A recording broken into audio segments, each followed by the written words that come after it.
Welcome, Shadow Walker. You've stepped beyond the veil, where the crossroads twist and the moonlight burns with secrets. Tonight, we trace the path of the goddess who walks between worlds, Hecate, the triple-formed bearer of torches, of magic, of necromancy, and of night. No noise, no modern clutter, only the calm unfolding of ancient stories, told just as they once were.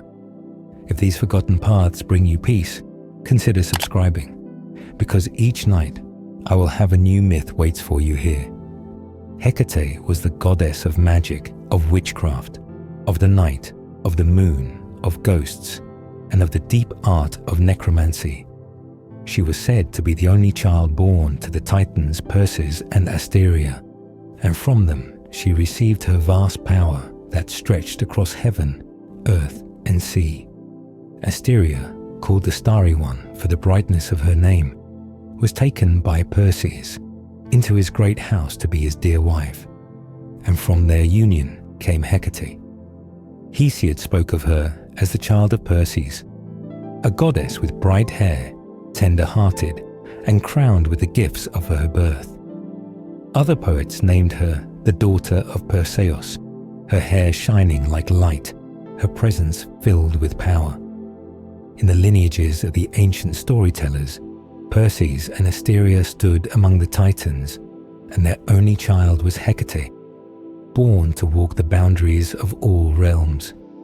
In the Argonautica, she was called Perses, as only daughter, one of a kind, unmatched in nature and origin. Lycophron named her Brimo, the three-formed maiden daughter of Perseus, for her nature took many shapes and faces. Diodorus wrote that the sun, Helios, had two sons, Aeetes and Perses. Aeetes was king of Colchis and Perses of the Tauric land, and though both were said to be cruel, Perses' own daughter Hecate surpassed even him in boldness and lawless spirit. Ovid remembered her as Perseus, the daughter of Perses, whose ancient shrine drew Medea to its steps. Cicero questioned how one could honor Leto as a goddess and not also Hecate, daughter of Leto's sister, Asteria. Seneca saw her as Trivia, speeding across the sky in her swift gliding car. The daughter of Perses. Some stories traced her lineage differently, speaking of her as the daughter of Nyx, the night herself, perhaps making Nyx and Asteria one in the same, the starry one who shone against the darkness.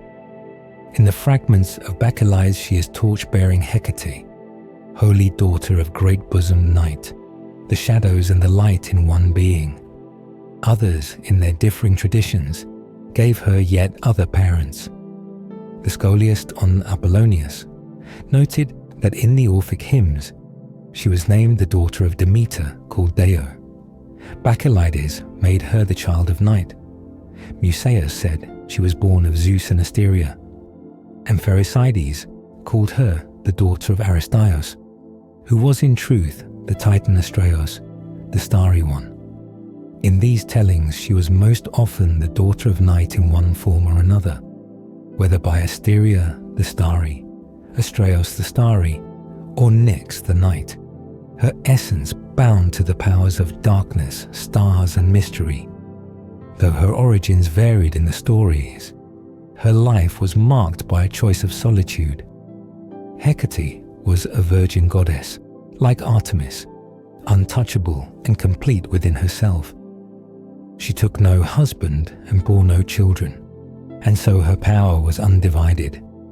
In art she was shown in the dress of a maiden, a garment falling to her knees, marking her as forever young, forever apart from mortal bonds. Apollonius called her the only begotten maiden, alone in her nature, the single-born child who carried her parents' legacy without sharing it with any other. Lycophron again named her the maiden daughter, one who stood alone among the gods. And so, she was remembered in the old stories not only for her power, but also for her separateness, a goddess whose origins reached into the starry darkness and whose life remained untouched by mortal or divine union, her place fixed in the shadows between worlds. Perseus spoke of Brimo, the Terrible One, the three-formed goddess who was none other than Hecate. She was known as Trimorphos, the one with three faces or aspects, the goddess who moved between worlds and forms without boundary. And yet, she was more than this. In other stories, she was connected to the sea, to monsters, and to the shadows of deep waters. Hecate was sometimes called Kratais, a name that echoed with the crashing force of the sea itself. Under this name, she was said to be the mother of Scylla, the terrible sea monster whose howling cries haunted the cliffs and straits of the oceans. She was the one who bore this creature to Phorcys, a sea god of old, and gave it its monstrous form. The ancient tale told that the goddess, wandering by night, birthed this horror, and men remembered her by her other name, Kratais, when they spoke of the monster's origin. In this, Hecate became bound to the name Scylla not just by blood, but by spirit. She was also called Skylocagetis, the leader of dogs, for Scylla's form had many heads, and each resembled that of a barking savage hound. Hecate's story continued in other threads, woven into the tales of magic and powerful women. The historian Diodorus told of a time when she was connected to the land of Colchis, where the sun's sons ruled. Aeetes, king of Colchis, and his brother, king of the Tauric Chersonese.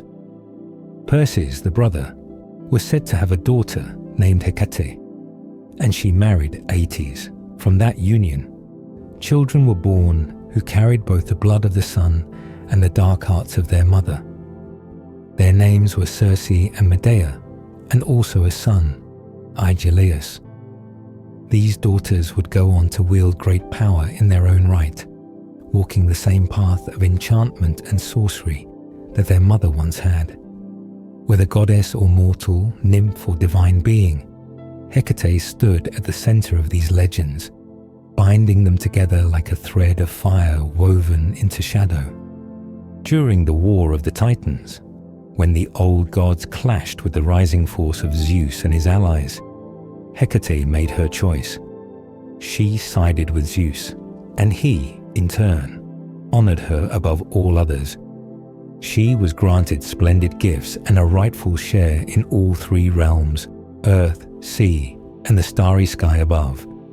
She did not lose any of her ancient power. The new order did not strip her of what she once held.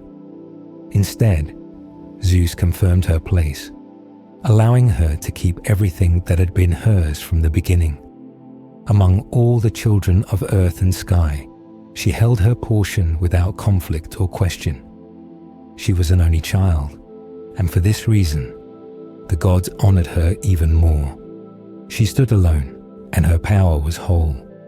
Zeus gave her great respect and saw to it that she held privilege and honor in all parts of the world. Earth was hers. The unfruitful sea was hers. The heights of the sky were hers.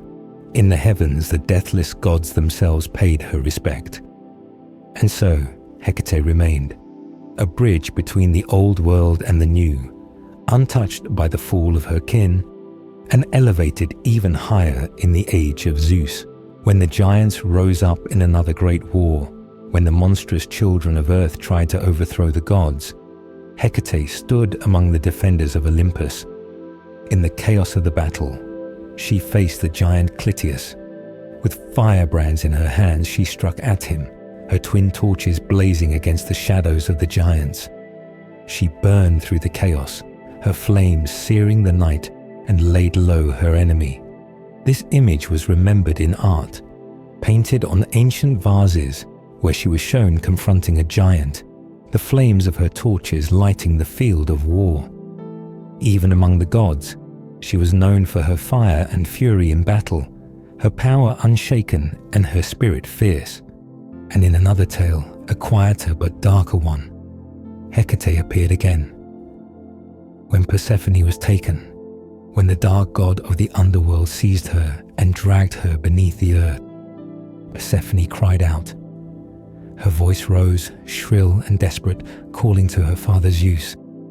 But no one heard, or no one answered. Yet Hecate did. She was there, or she saw, or she knew. In the shadows where others turned away, Hecate remained. She was the one who stood beside Demeter in her search. She was the one who knew the path to the underworld. She was the one who moved freely between the lands of the living and the dead. Her presence in that tale, like in all others, was quiet but powerful, the constant watcher who saw what others missed. She knew the truth that passed in silence and the cries that echoed in the night, and so the stories circled around her. She was the mother of monsters, the guardian of witches, the ally of gods, the bringer of fire, and the witness of abductions. Her names changed: Brimo, Kratos, Perseus, but her power remained. She belonged to none, and yet stood with all. She walked through night with torches burning, through sea with the weight of monsters behind her, through sky with stars in her hair, and through the underworld with knowledge no other dared claim. And she was always alone, yet never powerless, always silent, yet never unseen. Deathless gods and mortal men did not hear her voice. No one answered the cry. Not even the trees, heavy with their rich fruits, stirred at the sound of her sorrow. All was silent, but there was one who heard, one who did not turn away.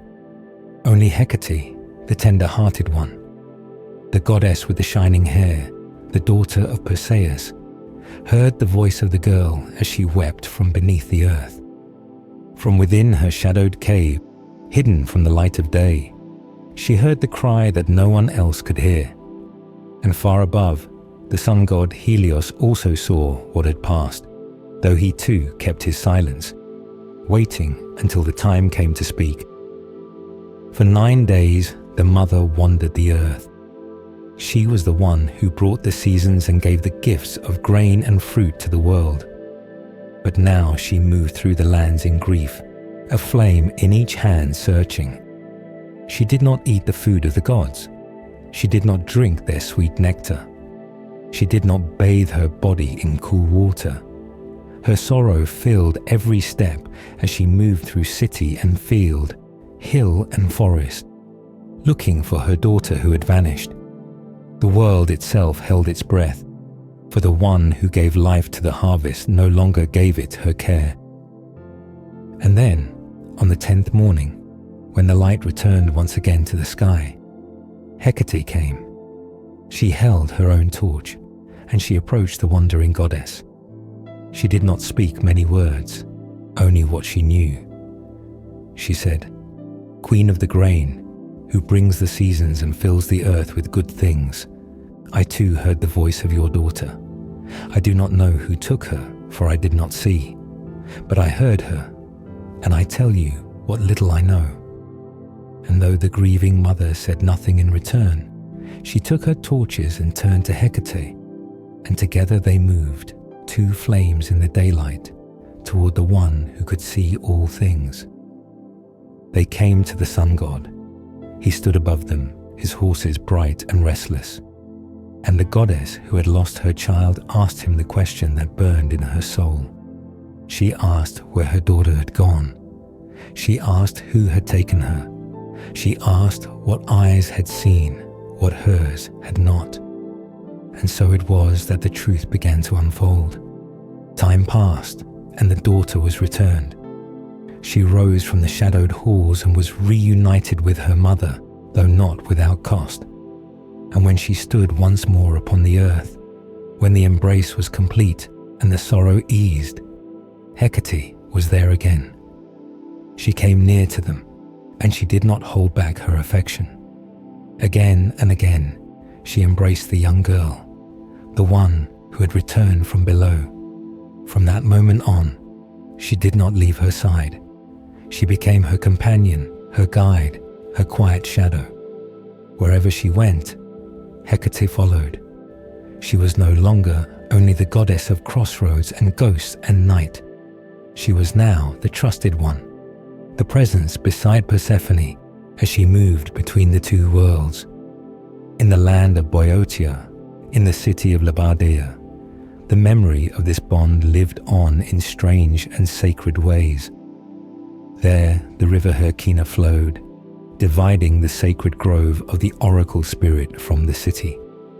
They said that long ago, a girl named Hecate had played beside this stream with the young daughter of the grain goddess, and in their game, Hecate held a goose. But the bird escaped from her grasp and flew into a hollow cave, hiding beneath a stone.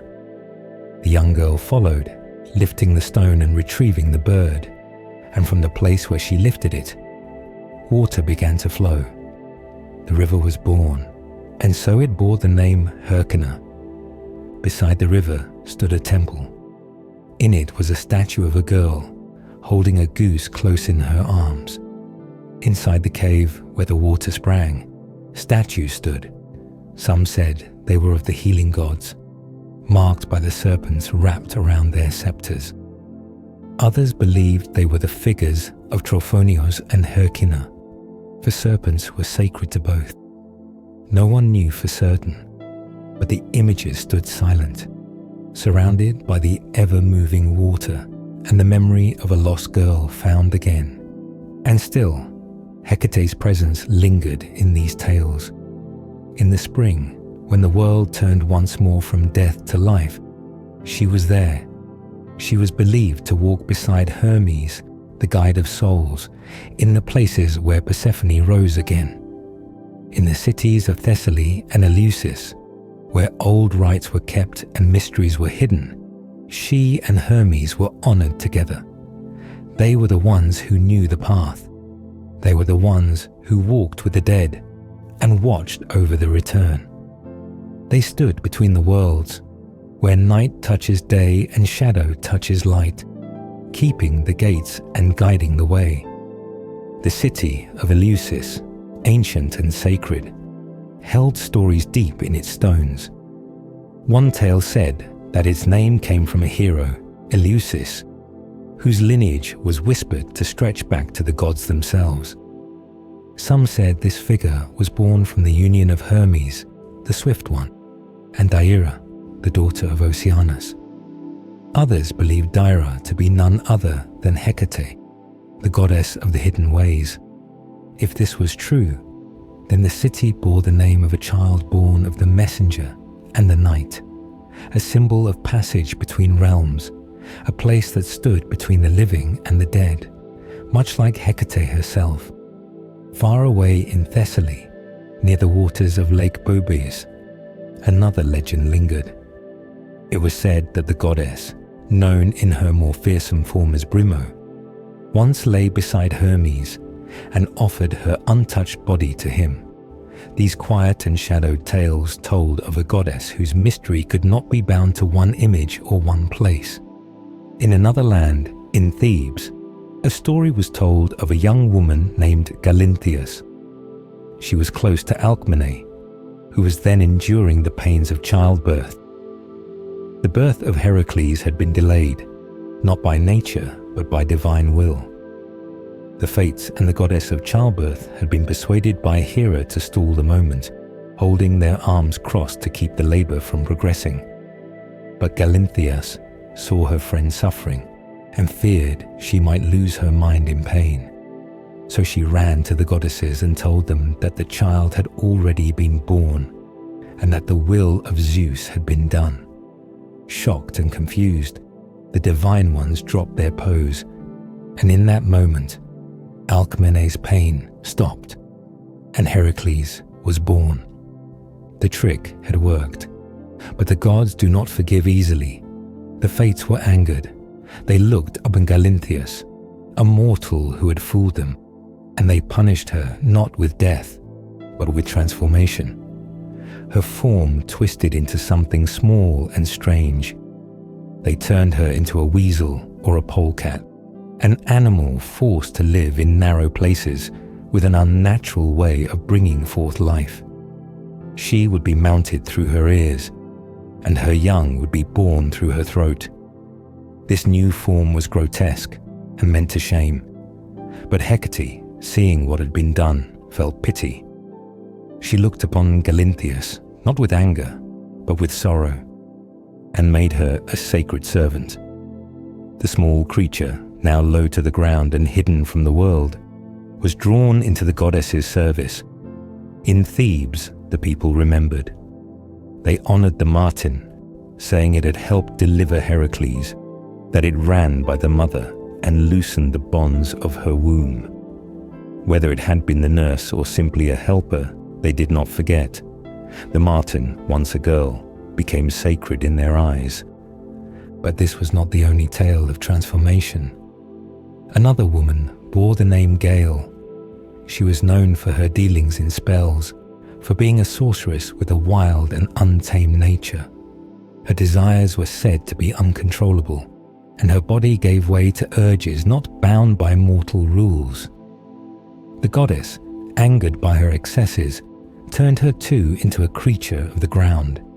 The land marten, the polecat, once again bore the punishment of divine wrath. This was not an act of mercy but of rejection. Hecate's power was not always gentle, and in this it showed its darker edge. The story carried a warning, though the teller dared not speak ill of the goddess, asking only that she remain gracious. The tale, like many others, was left to fade into shadow, repeated quietly, then left behind. Another shadowed tale followed a queen. After the fall of Troy, the Queen Hecuba was taken captive by Odysseus. Once noble, once powerful, she now found herself bound and defeated.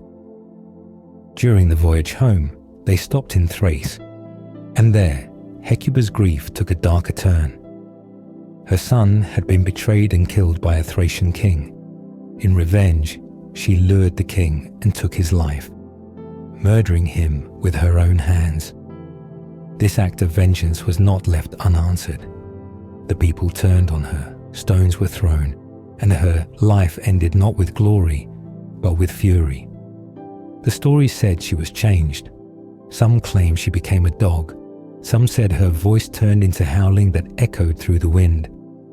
And in this transformation, the name of Hecate was often whispered, not for punishment or pity this time, but as a presence that watched all things that crossed the line between grief and fury, between woman and beast, between life and afterlife.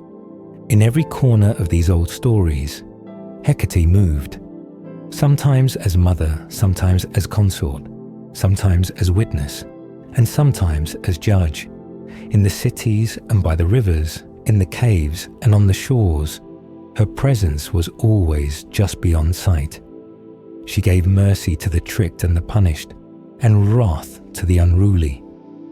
She stood at the edge of births and deaths, of transformations and returns.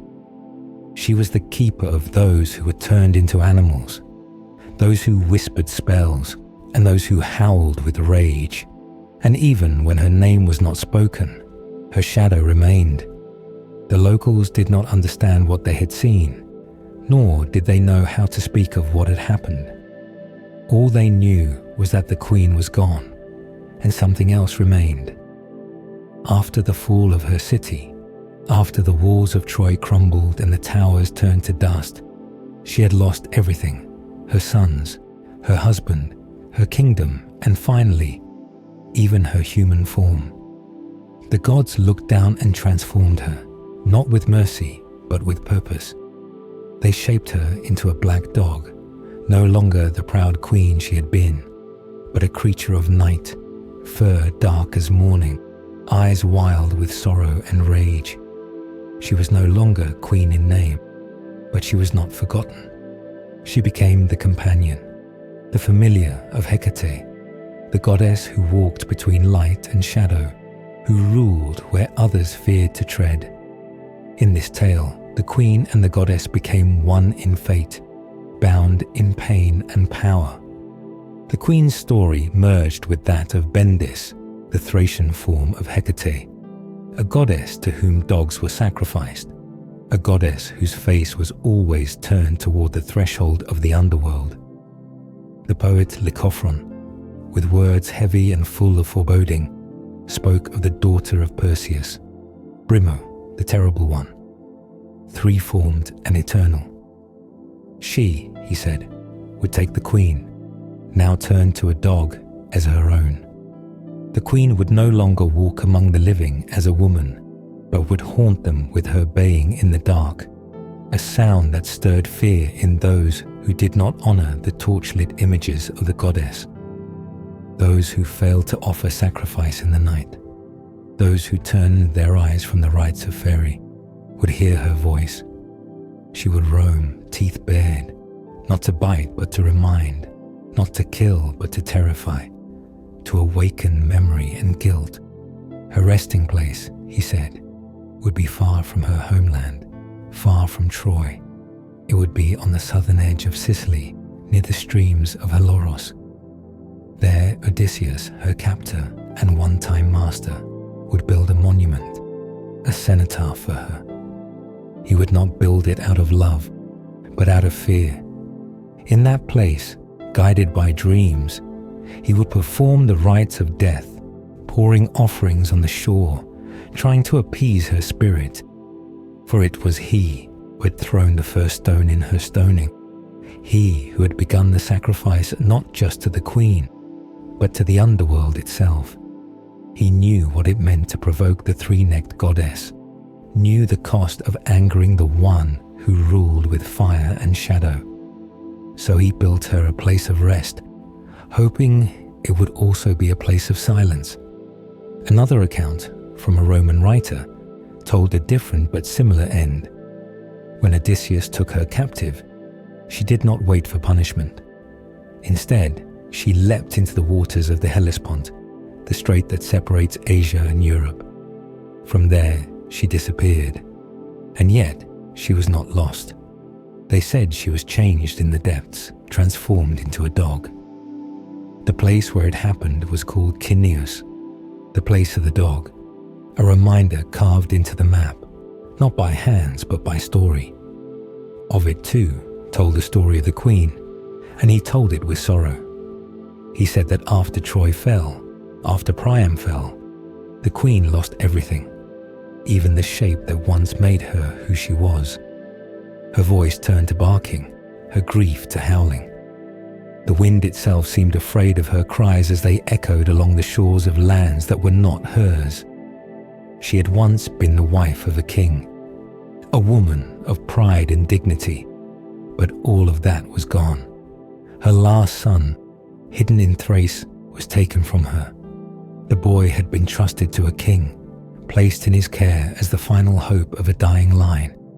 But that king too betrayed her, killing the boy for gain. The queen found the boy's body lying broken on the shore, his wounds still raw, his blood already drying into the sand. She looked upon him, and something inside her broke. Grief and rage became one, and age no longer slowed her steps. She went to the murderer, to the man who had once held her trust and demanded an audience. When she stood before him, she did not wait. Her hands, once made for royal robes and gentle gestures, became weapons. She reached out, not with kindness but with fury, and drove her fingers into his eyes. She ripped the sight from his face, tore away his gaze, so he could never again look upon the world he had defiled. But her vengeance brought new wrath. The people of that land, seeing what she had done to their king, rose against her. They took up stones, they lifted sticks, and they rushed at her. And as the first stone was thrown, something changed. She tried to speak, to curse them, to cry out for justice, but no words came, only barking. Her voice was gone, replaced by sound that was not human. She growled and snapped at the rocks, her hands now paws, her mouth now muzzle. She was not a woman anymore. The place where it happened still bears her name. It is called the Dog's Barrow, Kynosoma, a grave not just of flesh, but of memory. They say she still howls there, moving through the land of Thrace, a ghost in the form of a beast, never finding peace. Her fate brought sorrow not only to her people, but even to her enemies. They looked upon what she had become and saw the shadow of her former self. They remembered the queen she once was, and they pitied her, not because she had lost, but because what she had been forced to become was something no one, friend or foe, could ever have imagined. Home and joy to his parents. Hecate stands beside him, unseen by others but felt by those she favors, helping his hands and steadying his will. Wherever mortals strive for glory, whether in war or in games, whether in courts or in councils, she is there, guiding and watching. For she is not a goddess limited to one place or one purpose. Her reach spreads across the sky, across the land, and through the depths of the sea. No element is without her touch, no world beyond her presence. She was honored by Zeus, son of Kronos, not just with words but with gifts, true power that could shape fate. From her mother Asteria, the starry one, she took her connection to the night, to the stars, to things beyond mortal seeing, and from her father Perses, the destroyer, she inherited her fierce will and her unshakable strength. In her being, these two forces met, the shining night and the hidden flame, and from them came a goddess who could not be ignored. The other gods, even those born from the earth and sky, respected her share. From the beginning of time, her portion was given, and nothing was taken from it. She holds her place still, just as it was set in the earliest division of the world. She does not lose her power with time. She does not grow less when others rise. Instead, her honor grows, for she stands alone, an only child, and yet she is not lacking. In fact, because she stands alone, she is more. And this strength is not for herself alone. She chooses whom to help. When a king sits in judgment and his decisions weigh heavy, she may sit beside him. And if she does, he will see clearly, speak wisely, and win the loyalty of those who hear him. When a man stands to speak among many, hoping to be heard, she may give weight to his words, so that all eyes turn to him and his voice carries above the others. And when men take up arms and go to battle, when the ground shakes with the sound of war and hearts beat fast with fear, Hecate may walk among them. She may choose one to shield with her unseen hand, to give him victory, to grant him glory. And when they gather in the fields for games to test strength against strength, she may be there too, not in the open, but watching. If she favors someone, they will feel their limbs grow strong, their aim grow true, and their feet move like wind. And when they win, it will seem effortless. The prize will be theirs, and those who love them will rejoice. But her power is not only in battle and glory, it is also in prayer. When a man or woman or child offers the proper sacrifice, rich and given with clean hands, and speaks the right words, Hecate may hear. And if she does, and if she is pleased, she may bring great honor. She may bless them with wealth or strength or long life. For her power is real, and when it moves, it changes the lives of those it touches. The deathless gods know this. They honor her deeply, and the mortals who know of her call to her, not with noise but with care, for they understand her ways are quiet, and her help is silent but sure. Even the gods of Olympus do not forget her. In every place, on the earth that grows crops, in the sea that hides treasures, and in the sky that holds the stars, she is honored. She is not loud. She does not ride with thunder or blaze with lightning. But she is always there, watching, choosing, helping. Her favor does not come by force, but by devotion. Those who give her her due may find their path smooth, their enemies confused, and their goals near. And those who forget her or ignore her may find that things slip through their fingers, though they cannot say why. For her hand is hidden but firm. Even when her story was told beside those of sorrow and ruin, like the tale of the queen who became a dog, or the lands where the dog star burned the fields with its gaze, her name remained. It echoed quietly but always behind those stories, shaping them. She was not the cause of ruin, but the witness, the one who gave form to grief, the one who made sure the wronged were remembered. She did not scream, she did not boast, but she was there, as always, in the silence between cries, in the night between days. And so, from the earliest time, when the earth was first divided, when gods claimed their shares and mortals learned the names to pray to, Hecate held her place. She was not pushed aside. She was not overlooked. She kept her threefold path, earth, sea, sky, and stood upon it. She watched the prayers rise and the battles fall and the games end. And when she chose to act, she did so without warning, without sound, and with great power. Her story, told in hymns and whispered in rites, was one of honor and choice. The goddess who walked in night, who held the torch, who stood alone, and yet never powerless. A fair, and so the presence of Hecate in the darkness ties her closely to the desires and secrets that stir beneath the stars. She is kind to horsemen, lending strength and grace to those who ride beneath the open sky, and she is generous when she chooses to be, to the seafarers who move across the grey and restless sea, to those who make their living beneath the ever-shifting sky.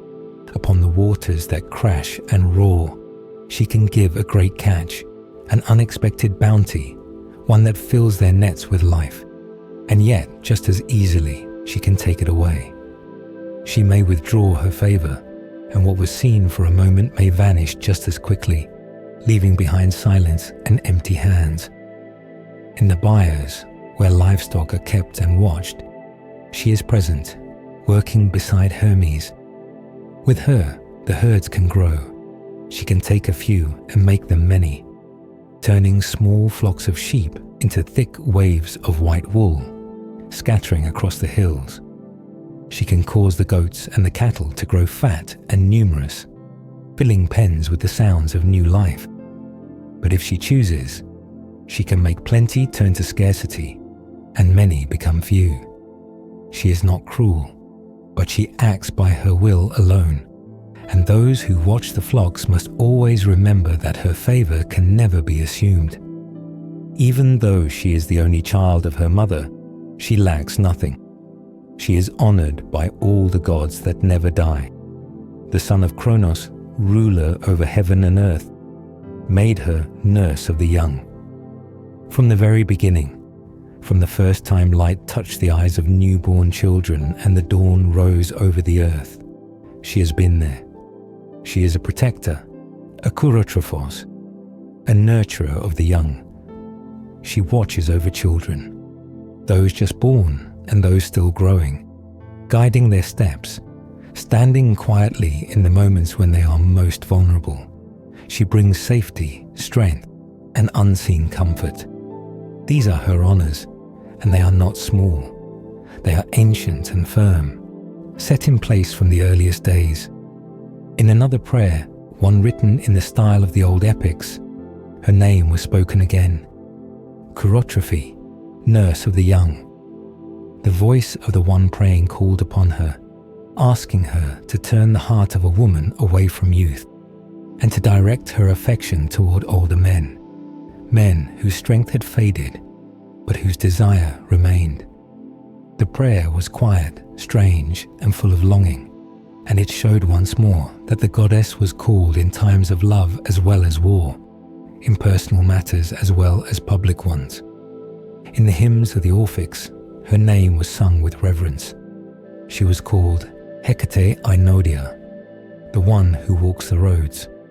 She was Triaditis, the goddess of the three ways. She was lovely, and her frame belonged to all things, earth, water, and sky. She wore a veil of saffron, like the golden edge of dawn, and she walked among the shades of the dead, pleased by the dark ghosts who wandered beneath her gaze.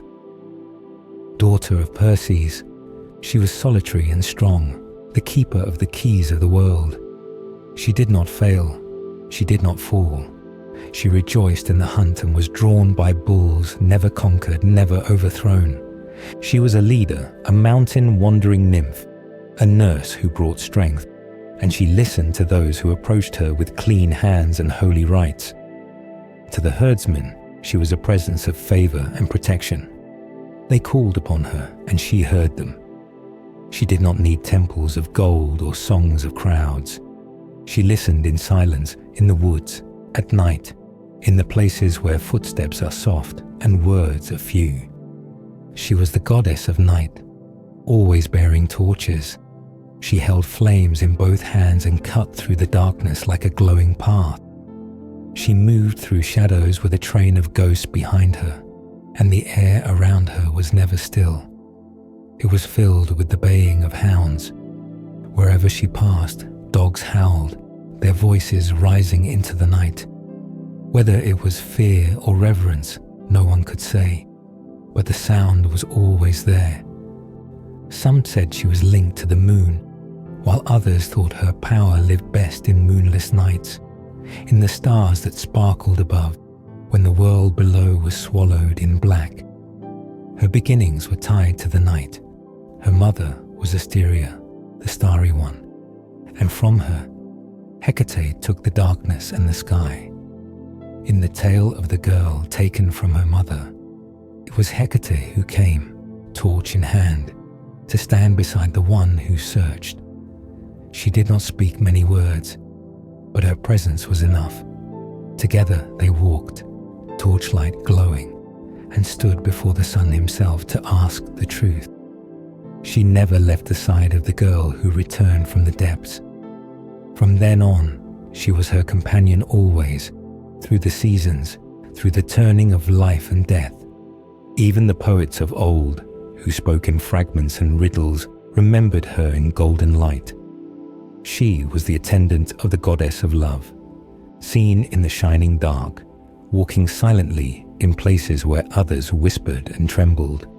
And always, in every song, in every line, she was there in the night, holding fire, walking between the paths, and watching, always watching. Hecate, the torch-bearing goddess, was called Holy Daughter of Great-Bosomed Night. She was not born in the light or from joy, but from the deep and silent womb of darkness. The poet said she carried torches through the black hours, a guide through shadows where others feared to walk. She was pleased by the ghosts who wandered through the shade, those who had passed beyond breath and voice, and now drifted without form. These silent ones moved near her, and she did not turn away from them. They were drawn to her, and she walked among them like one of their own, though she remained whole while they remained echoes. She was called the only begotten maiden, the one who had no siblings, no rivals, no other like her. Offerings were made to her at midnight, when the world was quiet and the stars seemed closer. Those who wished for her favor waited for the darkest part of night, placing their gifts in secret places and calling her name in whispers. She was Brimo, the strong one, the unrelenting one, the night wanderer who roamed the world of the dead. She was called Queen of those who no longer walked the sunlit world, and she did not fear the stillness of the grave. When she was called upon from the depths, she came. Out of the abyss, she rose. Around her, snakes twisted through branches of oak, wrapping themselves like living garlands, their scales shining faintly under torchlight. She came wreathed in firelight. Thousands of small flames flickered as she moved. Their glow danced on the edges of the unseen. Around her barked the hounds of the underworld, their cries sharp and mournful. They followed her always, and their howling marked her passage. They were not beasts of flesh alone, but companions of spirit, guardians and followers of their mistress. The moon, called Selene, once lamented how often she had been pulled from her path, disorbed from her place in the sky, her light stolen. She cried out that spells had emptied the night of her glow so that witchcraft could be performed without witness. And the source of such power, Hecate, was the one who gave witches the gift of drawing down the moon, of reshaping the sky to their will. Even the moon, a goddess in her own right, felt the touch of Hecate's unseen hand.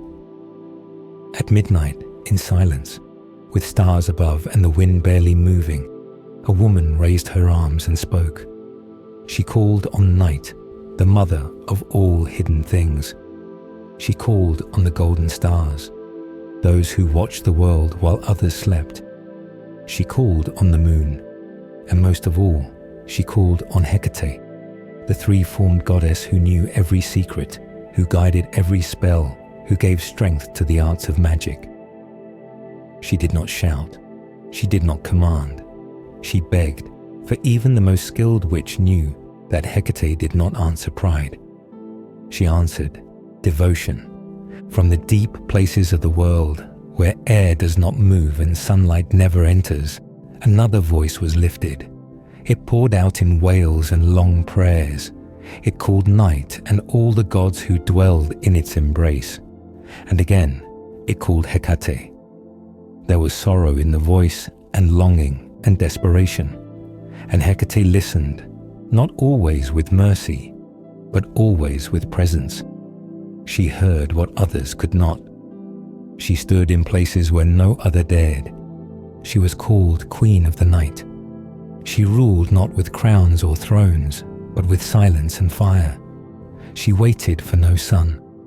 Her power rose when the sky darkened and the world stilled. She was not feared because she brought death, but because she walked with it and returned unchanged.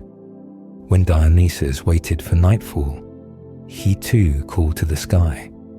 He called to the moon, the daughter of the sun, the one who drove the silver chariot. He asked if she was Hecate. He asked if the one who watched from above was also the one who walked below. He spoke of torches shaken in the dark.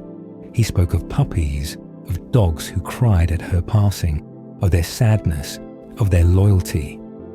And Hecate, in all her names, was present in that moment, even if she did not answer. She was the goddess of ghosts. She led them, not like a shepherd leads sheep, but like a queen among her court. They followed her because she belonged to them. She understood them. She knew what it was to be unseen. She presided over the oracles of the dead, where voices long gone could be heard again, if only for a moment. She stood beside the gate that separated the living from the dead, and could open it just a little, just long enough. She was a goddess of necromancy, not through cruelty, but through knowledge.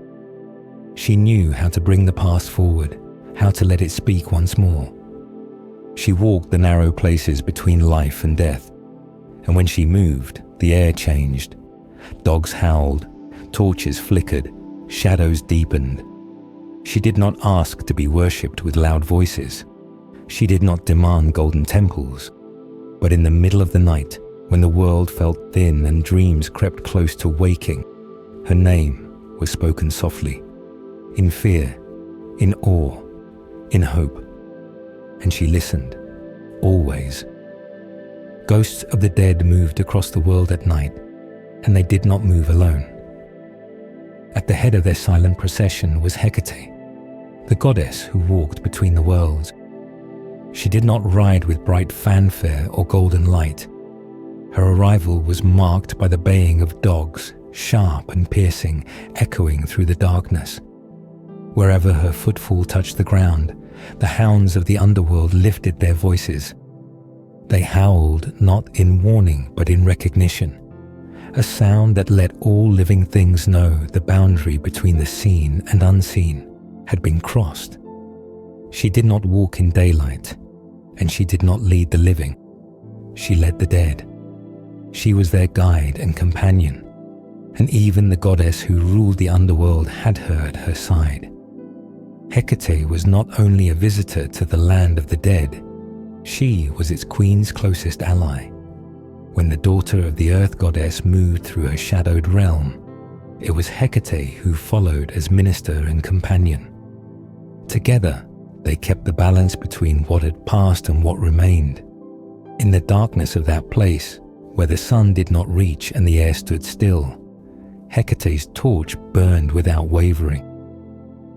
And those above the earth who feared what they did not understand sometimes glimpsed her in dreams. When strange shadows crept through the mind at night, when sleep turned uneasy and figures too pale for life appeared, some would say it was not a dream at all. They would say it was a spectre, and that the frightened soul had unknowingly joined the wild host of the nether Hecate. In that moment, they had crossed the line, had walked with the goddess of the underworld without ever leaving their bed. She was Brimo, the night wanderer, queen of those without breath. She moved not only between places, but between states of being, between silence and speech, between light and shadow, between life and death. She was pleased by ghosts, by those who slipped quietly through the shade, and they were drawn to her in return. She was solitary and strong, and she carried no companion but her own power. She did not demand the praise of crowds. She was called by those who knew the weight of silence, those who understood that not all prayers were meant for the daylight.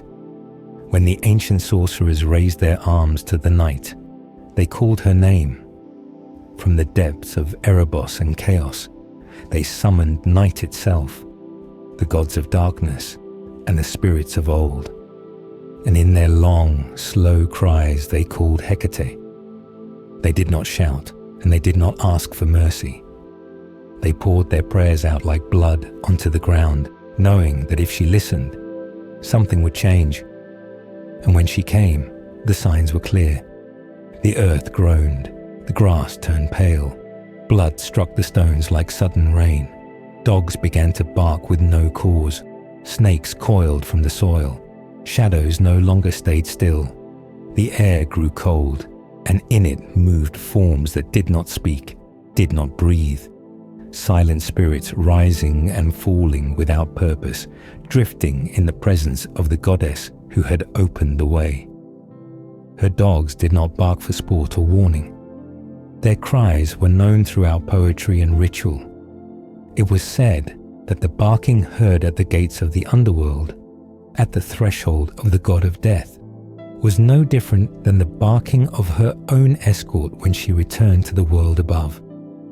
The hounds that followed her from the depths did not stop at the surface. Their sound pierced the veil between realms, and even mortals in their homes could hear their cry and feel the cold that came with it. Some, who did not know her by name, called her by others. In foreign lands, she was seen as the one whose cries shook the night.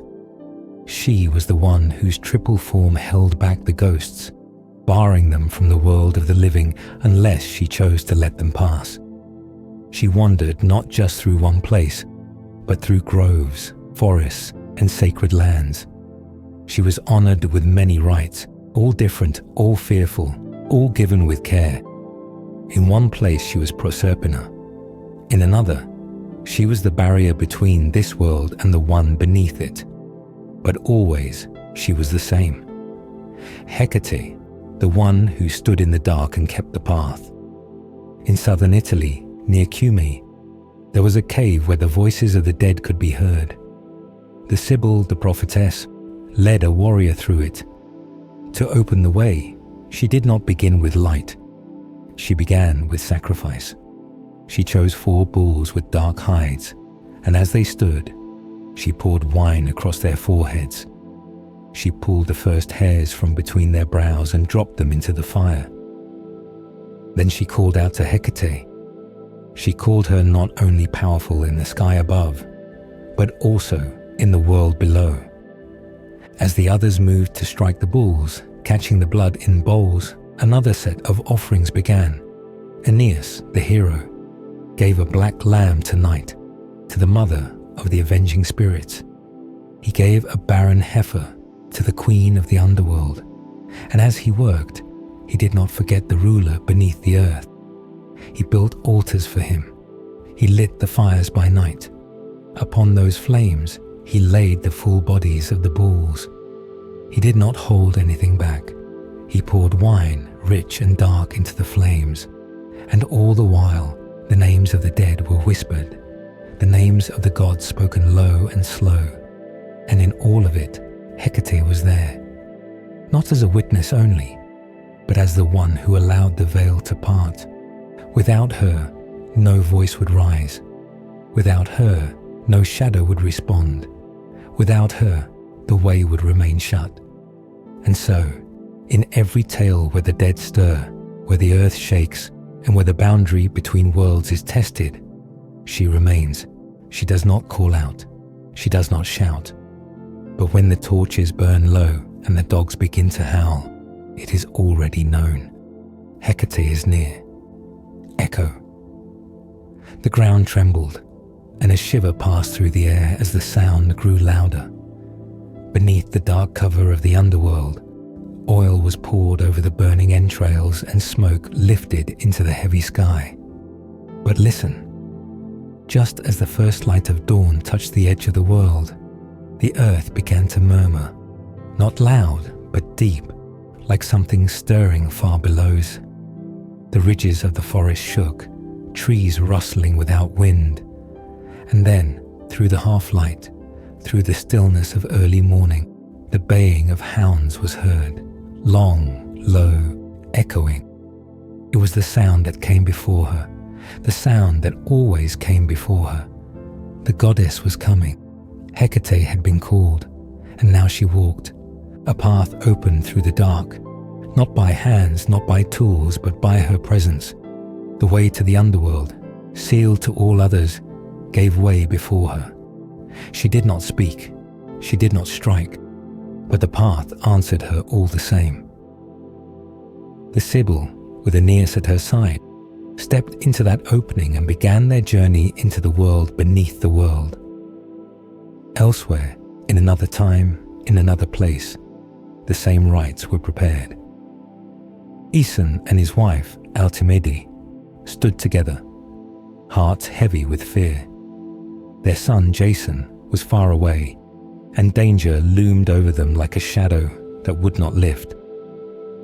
The king had already spoken their doom. Death waited, and with it, uncertainty. But Alcimede was no ordinary woman. She knew the old ways. She knew the words that stirred the dead. She had been raised with the knowledge that others feared, and now she would use it. To the Lord of the underworld she gave her offerings, not for wealth, not for power, but for knowledge, for a glimpse into what lay ahead, for a warning, a sign, a voice that could tell her the truth of her son's fate. If the shades, summoned from beyond, could answer, she would listen. Aeson stood beside her, his courage silent, his worry hidden beneath the stillness of his face. But still he followed her, letting her guide his steps through this dark rite. In a trench they poured blood, a gift for the hidden fire of the underworld, the river Phlegethon that burned beneath all things.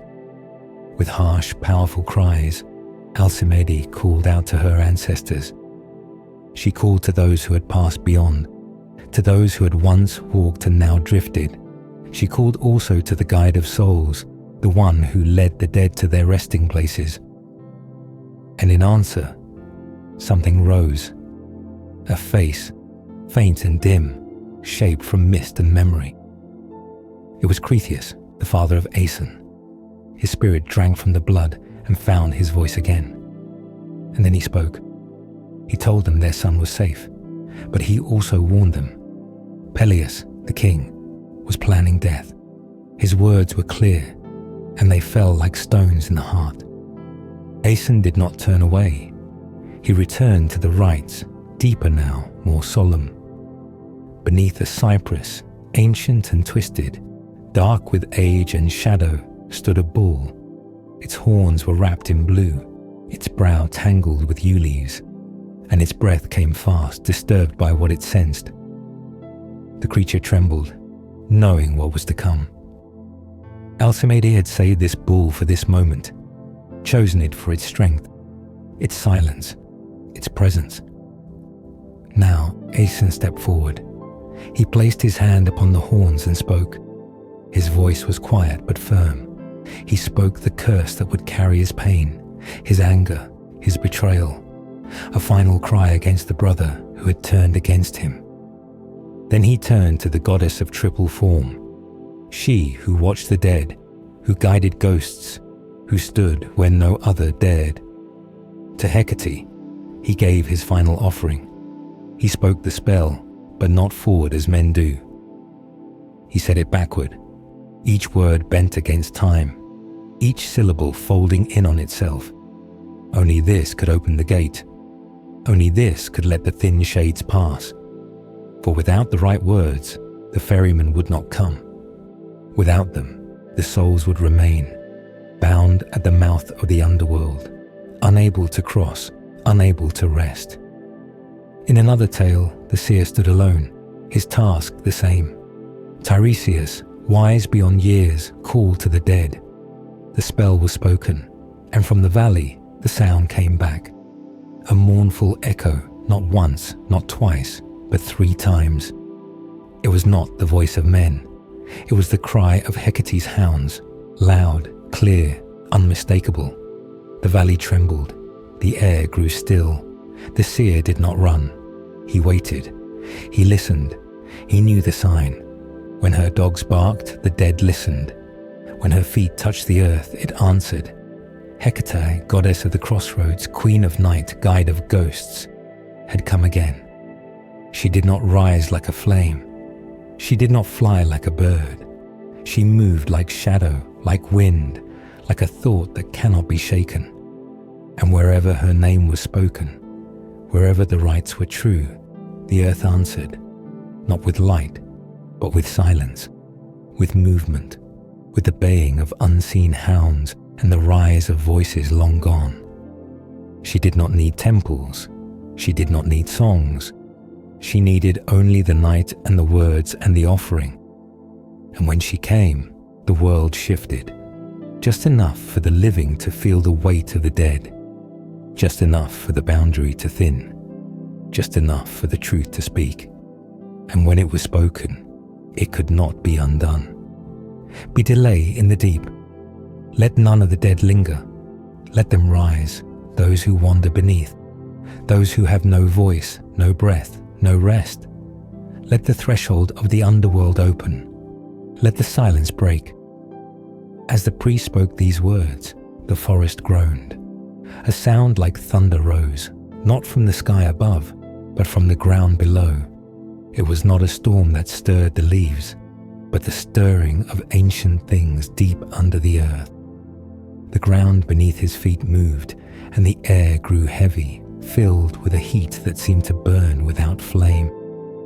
He did not flinch. His prayers had been heard. The words he spoke, words handed down, words old as shadow, had reached the ears of those who dwell beyond. The world beneath had answered. Blind chaos, the endless silence of the dead, had split open, and through the break, a way was made, a path between the worlds, from the land of shadows to the surface where light still moved. There, not far from where the dead stirred, stood a forest, old beyond memory, untouched by time.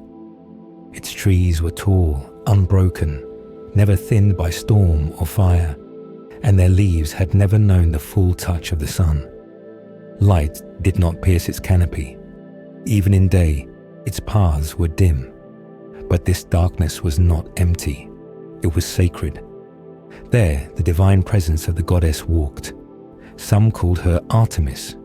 Some called her Hecate. Both names moved through the woods, and both belonged to the same shadowed form. At night, her hounds howled among the trunks, unseen. Her arrows moved like whispers in the air. She flew from the gates of the underworld, leaving the cold behind her as she returned to the forests above, taking on once more the kinder face of the huntress. Yet her other face, the face born of shadow and flame, never fully left. The grove belonged to her, and all who passed through it did so in silence, or not at all. In this sacred space, the rites of necromancy were prepared again. The seer stood before the altar. Around him stood black oxen and dark-fleeced sheep, their horns wrapped with wreaths of shadow-colored leaves.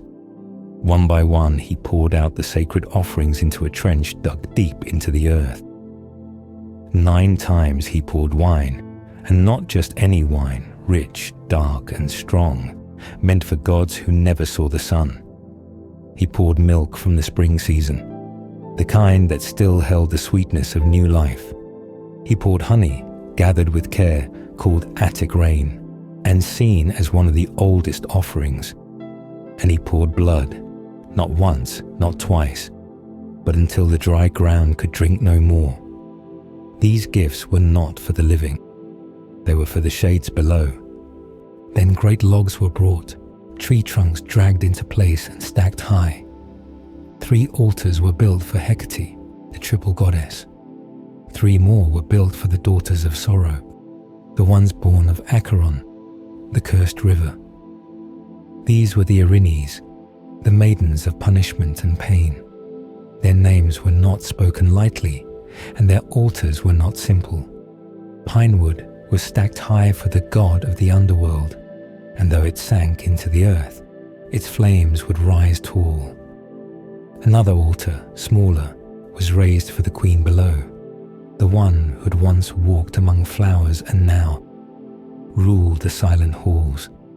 Cypress trees, twisted and dark, curled around the fires, their branches heavy with mourning. Then came the sacrifice. The sword passed over the heads of the chosen beasts, their horns marked with the blade. Sacred meal was sprinkled, and then the strikes fell. The blood was caught, still warm, still pulsing. Manto, daughter of the seer, moved quickly. She took the bowls, poured the first libation, and walked 3 times around each fire, just as her father had commanded. She held pieces of the fallen creatures, not cold and still, but half-living, their heat not yet gone. She placed them on the pyres. She lit the fires. Flames rose, slow and heavy at first, then wild. The wood cracked, the leaves burned, the smoke curled into the sky and fell again, thick and low. The priest, standing before it all, watched. The heat came close. It touched his face, stung his eyes, but he did not turn away. He lifted his voice again, and the flames bent to the sound. "O you who dwell beneath," he cried, "you who know no sun, no sleep, no end. O realm of shadows, O place of silence and sorrow, listen now. To you who feed on memories, who keep the names of the forgotten, open your doors. Let the house of the dead send forth its voices. Let the queen, stern and still, give passage. Let the boatman hear. Let him row again across the black river. Let him carry the ghost back into the world, if only for a moment. Let them speak. Let them rise." As his voice faded, the world held still. The flames did not die, but they did not grow. The wind did not move. The forest, so full of sound just moments before, fell silent. But that silence was not empty. It was full of breathless waiting, of things unseen drawing near, of thin footsteps far beneath the soil. The priest stood, and his words hung in the air, not yet answered, but already felt. The rites were complete. The path was open. The dead were coming. Before the shades, there was but one path for return to the light. It was not open to all, and it did not belong to the dead alone. The goddess, daughter of Perses, was called upon to lead the way. She, who walked with torches through the darkness, who guided the ghosts with silent steps, was asked to divide the paths. The cloud-wrapped god with the rod of power was asked to assist her. Together, they would guide the souls of the pious, those who had lived without stain, those who had not broken oaths or spilled innocent blood, into the soft lands of Elysium, where peace ruled and sorrow had no voice. There, the fields were quiet, and the air was gentle. The dead walked without weight, and time flowed like a river without end. These were the ones who had earned rest, and they were led separately away from the others. But not all who died found Elysium. For those who had lived with cruelty, those who had broken the sacred laws and spilled blood without cause, the road was darker. These filled the shadows of Erebus, and among them were many, their number greater than those who found peace. These were not led by the goddess of light. For them, another figure stood ready. Tisiphone, the avenger, lifted her torch of yew and waved her snakes. She went before them, thrice brandishing the writhing serpent, her eyes burning with judgment. The light she brought was not warm but harsh, and she called them forward with no comfort in her voice. She commanded the gates to open, and not even Cerberus, the guardian with 3 heads, could turn her back. He did not bare his teeth, did not growl.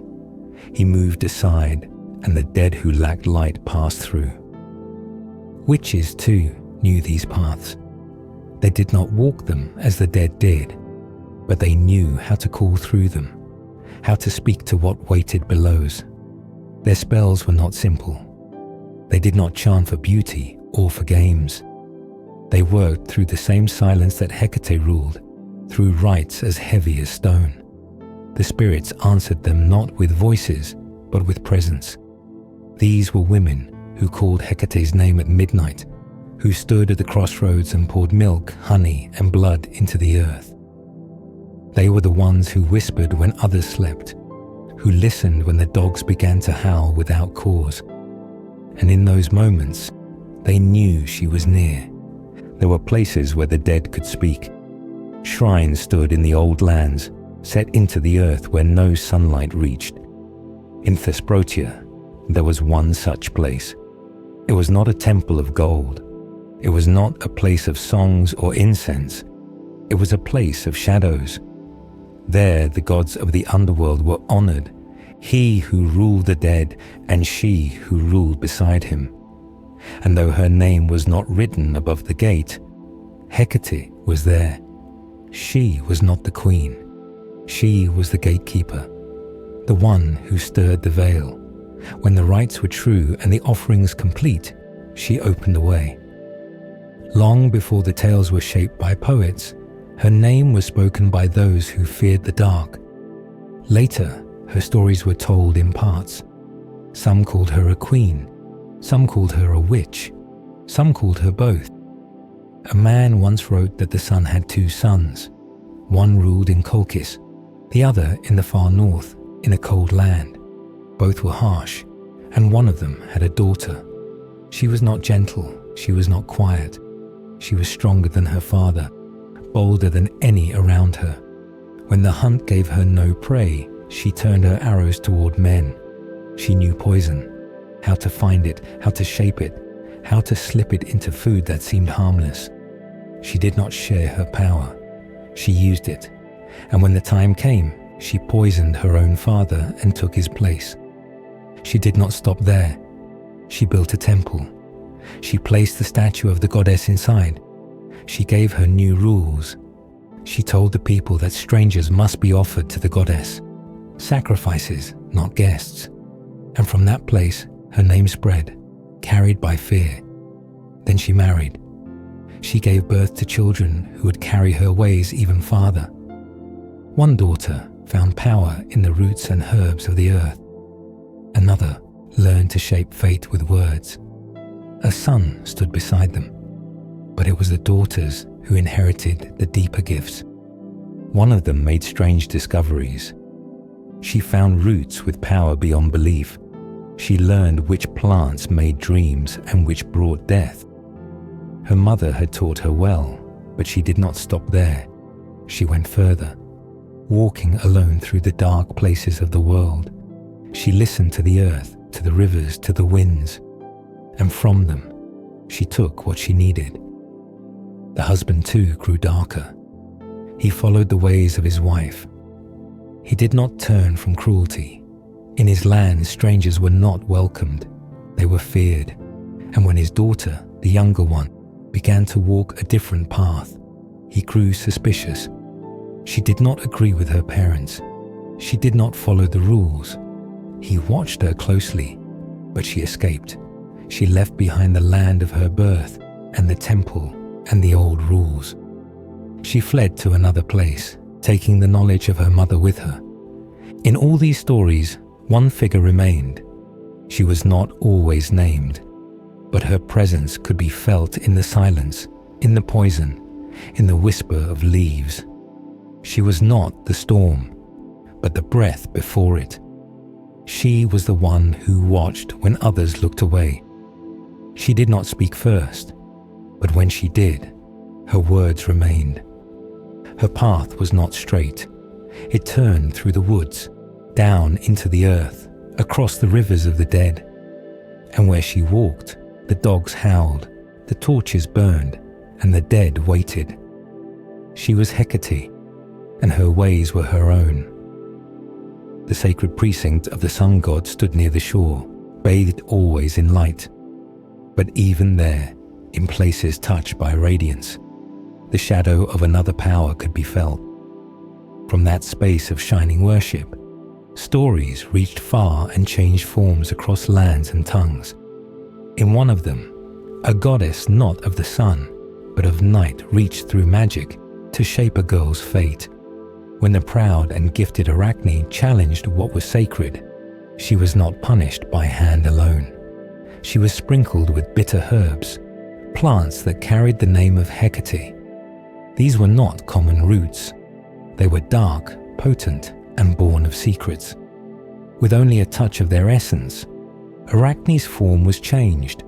Her limbs thinned, her fingers stretched, her mouth could no longer form speech. She became a spider, spinning endlessly, caught forever in the web of her own making. It was not the sun's fire that changed her, but the cold wisdom of magic, shaped through the knowledge of Hecate. This magic did not die with one tale. It moved through many lives, and in one, it took root in a young woman. Medea. She did not learn her craft from mortal teachers. Her hands were guided by the goddess. The rites she followed were old. They were nocturnal, shaped by darkness and silence. The strength she used did not come from daylight or from words spoken openly. It came from the shadows, from the places where ghosts gather, from the power that passes unseen.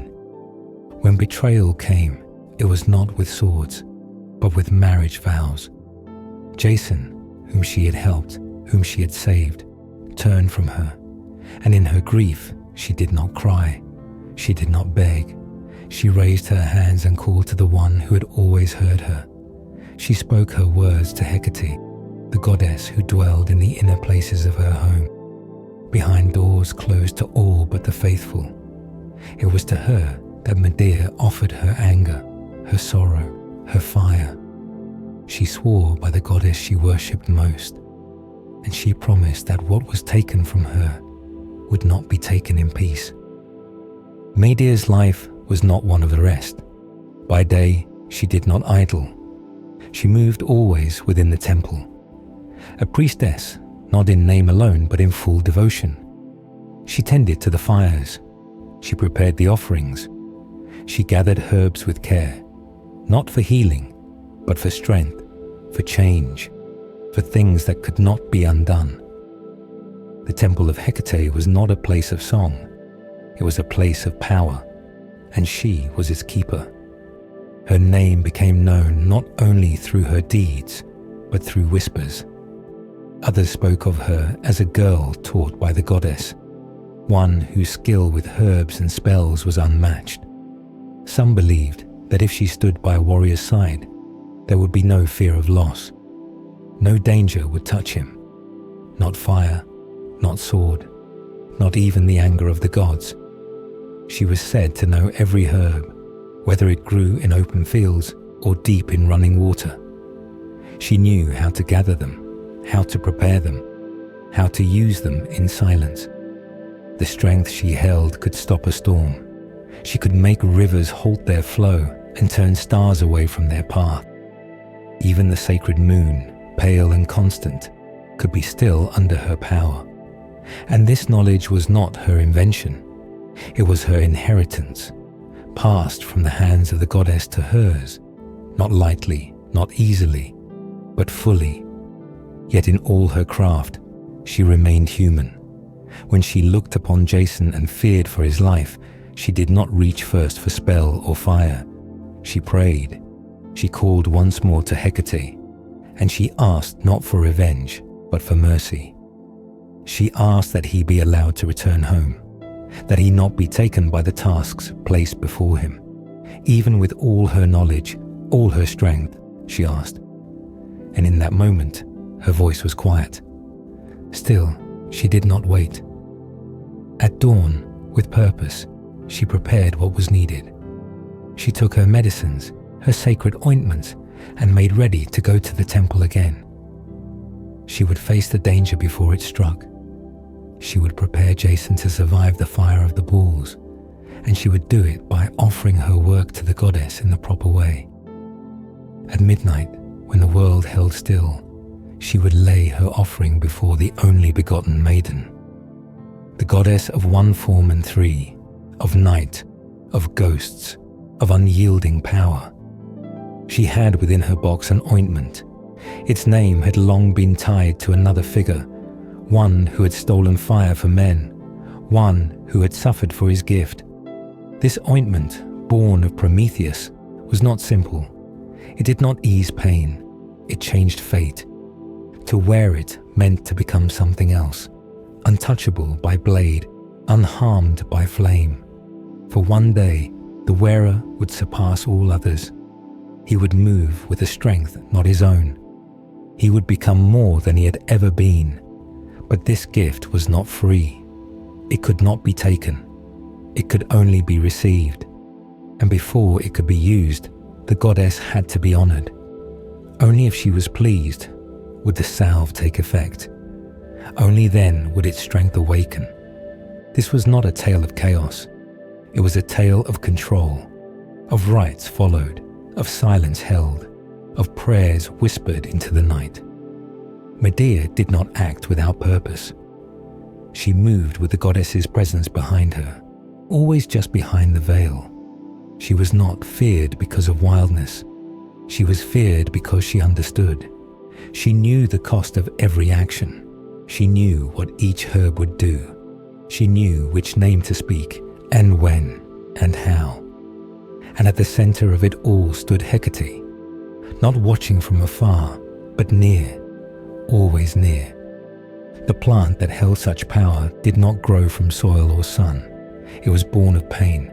It sprang from the ichor, the divine blood-like fluid of Prometheus spilled in his torment. As he lay bound to the rock, his flesh torn each day by the beak of the eagle sent to punish him, drops of that ichor fell onto the hard slopes of the Caucasus Mountains. Where they touched the stone, the root took hold. It did not grow like ordinary herbs.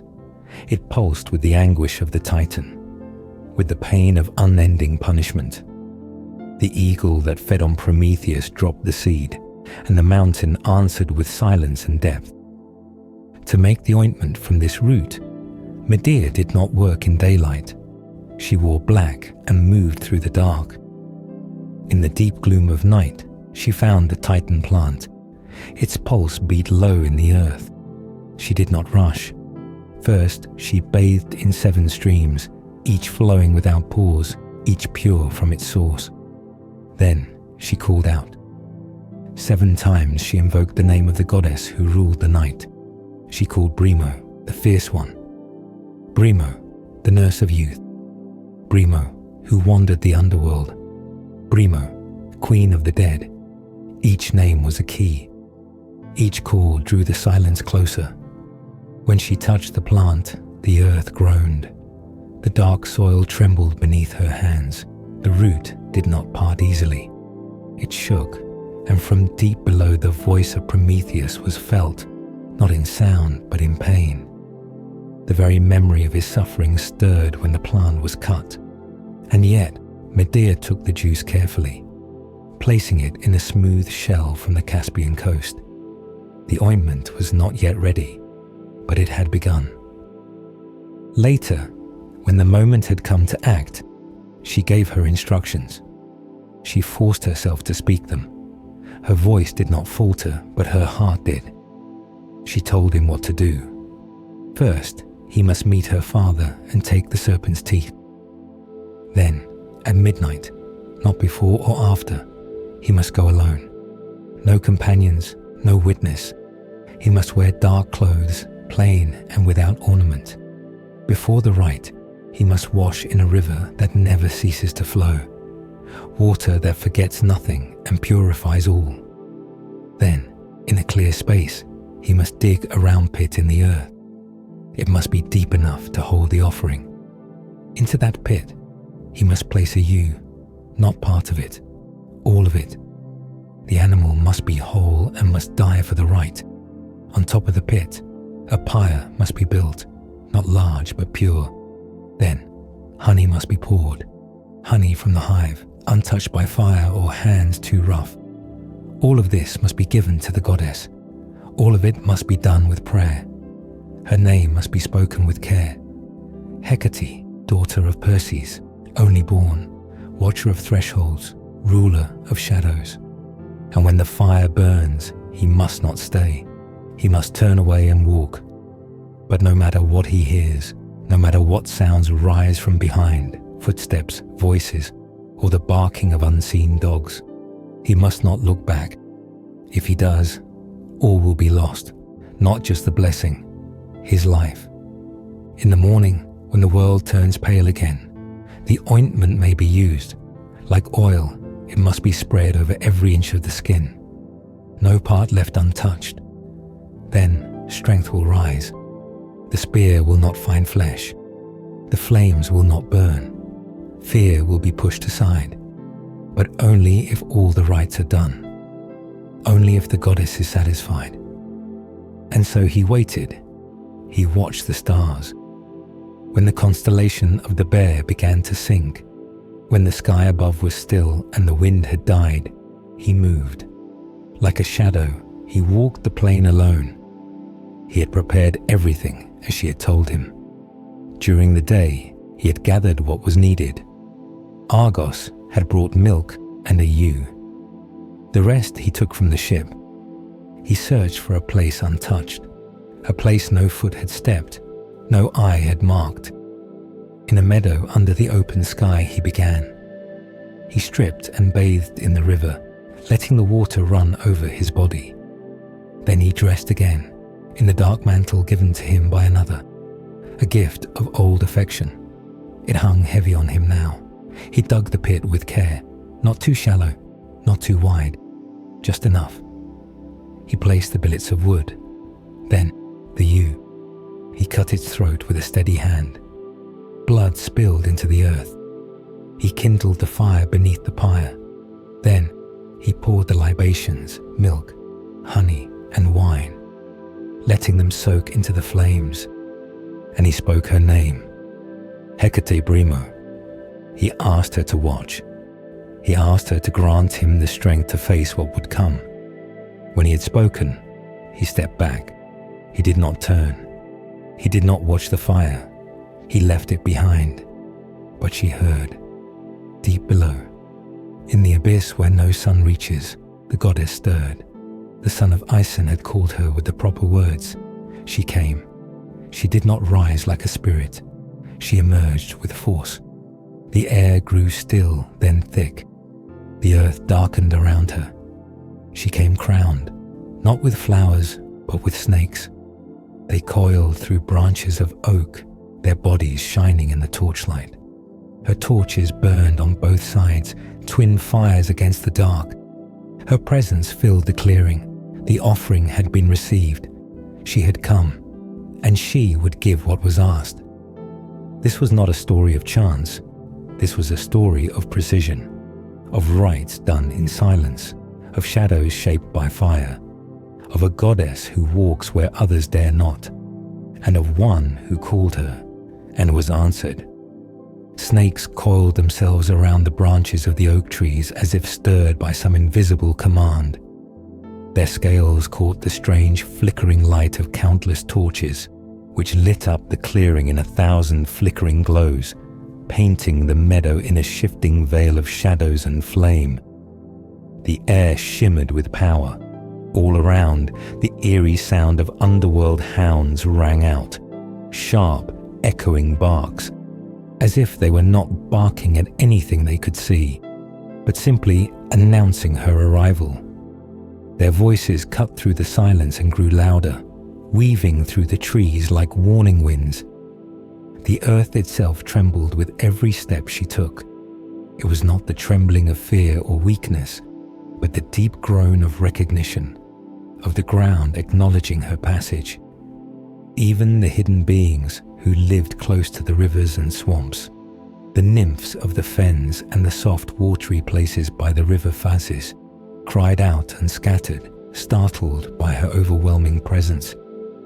These nymphs were used to the whispers of reeds and the quiet hum of flowing water, now shrank from the noise and fire. They had not seen her like this before, not with such force. Jason felt it all. Every flicker of light, every howl, every vibration in the ground.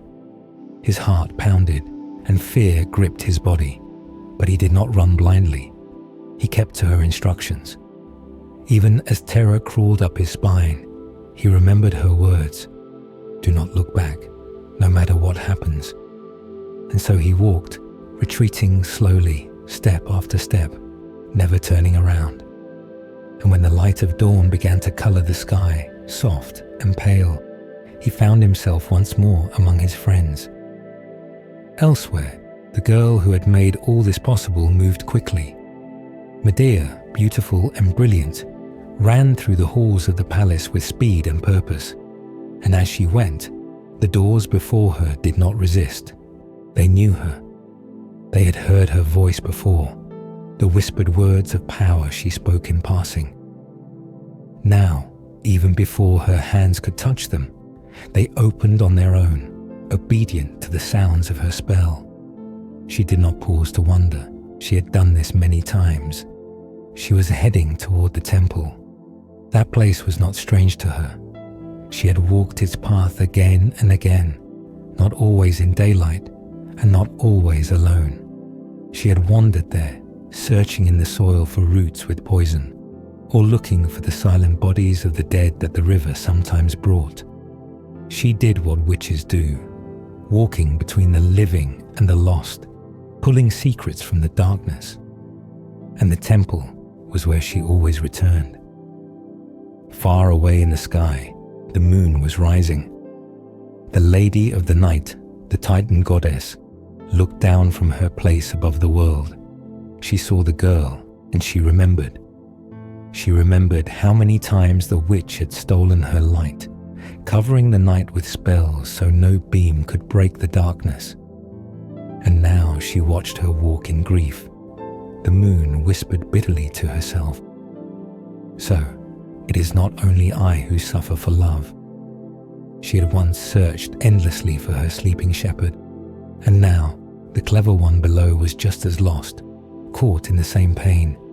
It pleased her in a way. Love, she thought, does not spare even those who command the night. Back on Earth, the path had not yet ended. There in the deep woods, the dragon coiled. Its body was massive, its scales sharp and ridged, and it guarded what others dared not approach. But the girl did not tremble. She stepped forward, firm and calm. Her voice, soft and strong, began to sing, not to the beast, but to Sleep, one who conquers even gods. She called on him to help her. She called also on the queen who ruled the night, the one who wandered through the dead and who saw all things hidden. She called her with reverence and need. Jason stood behind her watching. His hands were still, his breath shallow. The dragon heard the words, and slowly, so very slowly, its body began to still. The sharp ridges on its back lowered. The coils loosened. The great serpent relaxed. Spell by spell, word by word, the girl was calming him. She dipped a fresh sprig of juniper in the potion she had prepared, and with gentle care she touched the serpent's eyes. A sweet, strange scent rose in the air, thick and dreamlike. It filled the space, and the mighty creature's head began to sink. Sleep, deep and heavy, settled over it like fog. Later, when the ship had moved north, they landed on a lonely stretch of coast by the mouth of the river Halys. The journey was not yet over. The girl gave instructions again. There must be a sacrifice. They were to give honor to the goddess, as was due. But not just any offering would do, and not all could witness. What she did next, no one saw. The ritual was hers alone. And the poet who told this tale, even he stopped his words.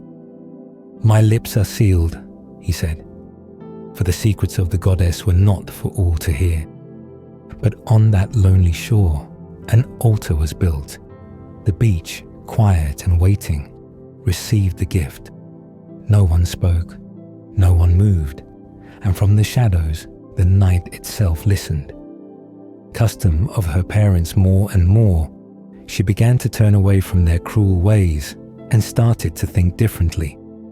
As the days passed and she witnessed more of what her family did, her heart began to resist.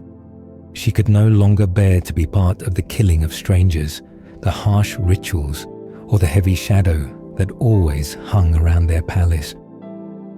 Aeetes began to suspect her of turning against him, of betraying their customs and breaking the ancient laws that held their rule in place.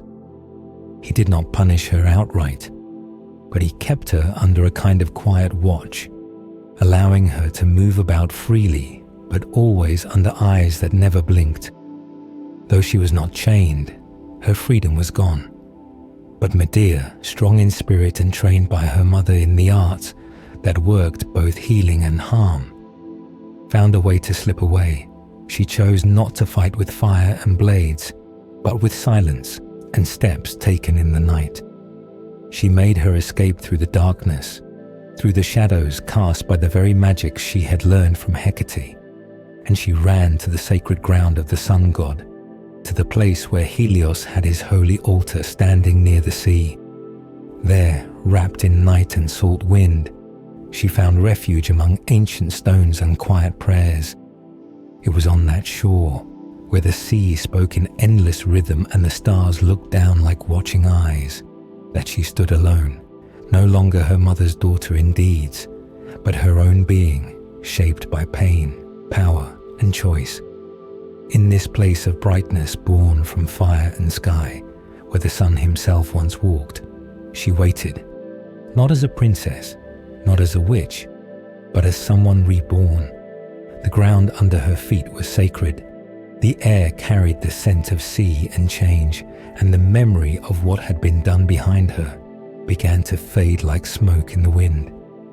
In this space between shadow and light, she paused, no longer part of the cruel world she had left behind, but not yet part of the new one she would one day shape with her own hands.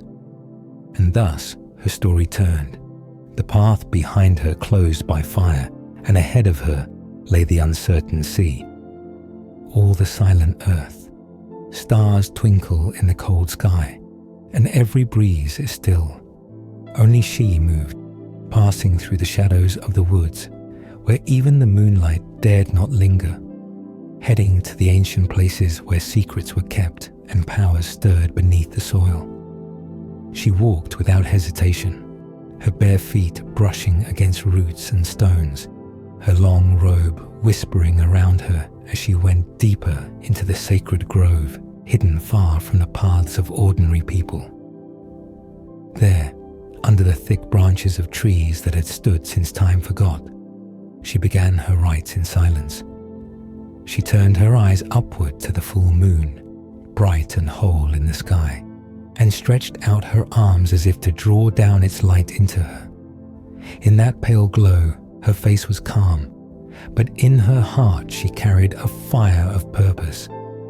She called on the goddess Hecate, the three-formed one, the power that walks in shadow, in night, and in the still places where breath and memory linger.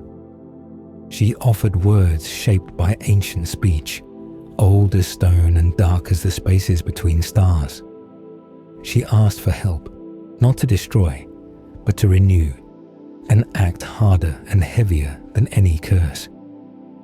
From a hidden place near the grove, she drew her herbs, rare and sharp-scented, gathered not in haste but in long preparation. Some had roots like twisted fingers, others leaves that shimmered as if they had drunk the moonlight. She crushed them between her hands, breathed their power, and mixed them with liquids stored in flasks wrapped in skin. When her circle was drawn and her offerings placed, she knelt before the altar stone, where time itself seemed to pause. There, with no eyes but the night to witness, she worked her spell. Flames flickered from the oil she poured, changing colors with each new chant. Smoke curled upward, not like smoke from wood, but like rising thoughts made visible. The earth under her knees felt warm, as if answering her call. Hours passed unnoticed as she poured out her will into the rite, shaping the unseen forces with steady hands and the full strength of her being. And then, when the time was right and silence deepened again, she gathered the potion she had made and turned away. She returned to the house where Aeson lay, his breath thin, his face pale, and the light in his eyes like a lamp flickering low. She asked for him to be placed in a quiet chamber where no sound or light could break the fragile space between life and death. Around him, she drew another circle, sealed it with breath, and lit a fire of roots that snapped and hissed as they burned. She anointed his skin with the potion she had made, tracing lines down his arms, across his chest, along his forehead. His body trembled under her touch, not from pain, but from something deeper waking inside him. Then came the final act. In a bronze basin, she mixed the last drops of her brew with water drawn from 3 streams under the new moon, and into it she poured a single drop of her own blood. She stirred it with a branch from the grove and whispered a final prayer to Hecate, asking for the turning back of years, for the weight of time to be lifted, for the spirit of youth to rise again in his bones. She poured it over him slowly, as if washing away age itself. At first, nothing changed. The fire burned low, the air hung heavy, and all waited. Then his chest rose with new breath, stronger than before. Color came back to his face, and his hands moved not weakly, but with purpose. His eyes opened, not dim with age, but clear, bright, steady. The spell had worked. The years taken by time were not undone, but new strength had been placed in him, as if life itself had been folded back on itself and made whole again. Those who saw it later would not believe, would say it was a trick, or that such a thing was not possible. But those who had stood nearby and heard the hush in the trees, the shift in the wind, the moment when even the stars above seemed to wait, those would not forget. Aeson rose from his bed, not as an old man clinging to a few last breaths, but as one reborn, walking with strength, his eyes filled with the wonder of one who had passed through the edge of death and returned. And Medea, who had done this not for glory, but for love, stood quietly by, her face calm, her hands steady, knowing that the work she had done was dangerous, difficult, and complete. Her spell had reached into places where few dared to look and brought something back, not stolen, but earned. And thus the sacred grove of Hecate bore witness to one of the rarest feats ever seen by mortal or god. Not destruction, but renewal. Not fear, but the quiet courage of one who knows both darkness and light, and walks between them with open eyes. The leaves hung motionless on the edge of the hedge, wrapped in a heavy stillness, as though the very air itself held its breath. Dew clung to every blade of grass and every petal, untouched by wind or motion. Not a branch moved, not a whisper stirred across the quiet land. The night had stilled everything. Only the stars above remained active, shimmering gently in the high sky, blinking like silent watchers over the earth. In that deep quiet, she stood with calm focus, arms rising slowly to the stars as if calling to them for strength or witness. 3 times she turned in place, her movements deliberate and slow. Then 3 times she dipped her fingers into cool water and ran it through her hair, the droplets trailing down like a ritual of cleansing. Then, 3 times more, she gave a cry, low, full of meaning, like an echo torn from her very spirit, and her voice rang into the silent night like a ripple across a still lake. Then she fell to her knees on the hard, stony ground, pressing her palms to the earth as her voice rose again, not in a cry, but in invocation. She called upon the ancient forces that dwelled in night, her words shaped not just by magic, but by memory and purpose. She spoke to the Dark One who ruled the Veil of Night, the mother of mysteries, and to the stars that watched alongside the moon. She called to the 3-formed power, the divine presence who knew every path she had taken, every spell she had ever whispered, every secret she had kept. She called her by name, Hecate, she who stood at the meeting of all crossroads, who moved through shadow, who walked unseen through the dark. Then she turned to the earth itself, the silent body beneath her knees, the giver of herbs and roots, the quiet strength of soil. She asked the ground to lend its hidden power. She spoke to the winds, the breezes that whisper secrets, and to the lakes and streams, to the forest gods who dwell in the quiet groves, and to all spirits who rise only when the sun is gone. One by one, she named them. One by one, she asked for their aid, their presence, their unseen hands in what she was about to do. With her voice low but steady, she spoke of her powers, not in pride but in proof. She reminded the night of what she had done. She had made great rivers reverse their course, their banks breaking from confusion. She had stirred stillness into storm and then soothed raging seas into silence. She had called the clouds to gather and then sent them scattering at her will. The winds she had summoned and stilled, like beasts trained by her voice. She had torn open the throats of serpents, split the stone from the hills, pulled trees from the ground as if they were mere weeds. Mountains had shivered at her words, the very earth groaning under her feet. She had raised the dead, made them rise from the sleep of centuries, not with blood, but with speech. Even the moon, that quiet watcher, she had hidden from the sky when she wished to work undisturbed. Her spells had dimmed the chariot of the sun, and even the first light of morning she had made falter. She reminded them how they had helped her before. They had tamed the bulls that breathed fire, made them accept a yoke where none had ever lain before. They had turned the serpent-born warriors against one another, and brought rest to the sleepless guardian who guarded the golden prize. Because of them, a path home had opened, and the stolen prize had crossed back to the lands of Greece. She had called, and they had answered. Now once again, she called not for destruction, but for restoration. She asked for essences, rare and hidden, that could bring youth to the old, that could bring life's early strength back to bones long worn by time. She did not ask with empty words. The stars had come out to see her.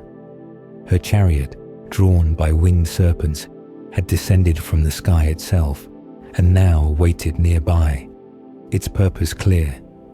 And there it stood, her chariot, not of mortal making, but sent from the heavens. She approached it with calm, stroked the necks of the waiting serpents as if they were old friends, then gathered the reins in her hands. With a flick, she rose from the earth, lifting higher and higher into the night. She looked down once, watching the land shrink away, and below her she saw Thessaly, lying quiet in its sleep. She guided the serpents forward, their wings cutting softly through the upper air, carrying her to places she knew well. She flew over Pelion and Ossa, over Othrys and Pindus, and even the great mountain of Olympus itself.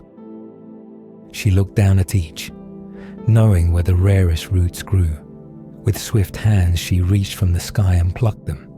Some she took whole, pulling them by their roots, and others she cut carefully with her curved bronze blade.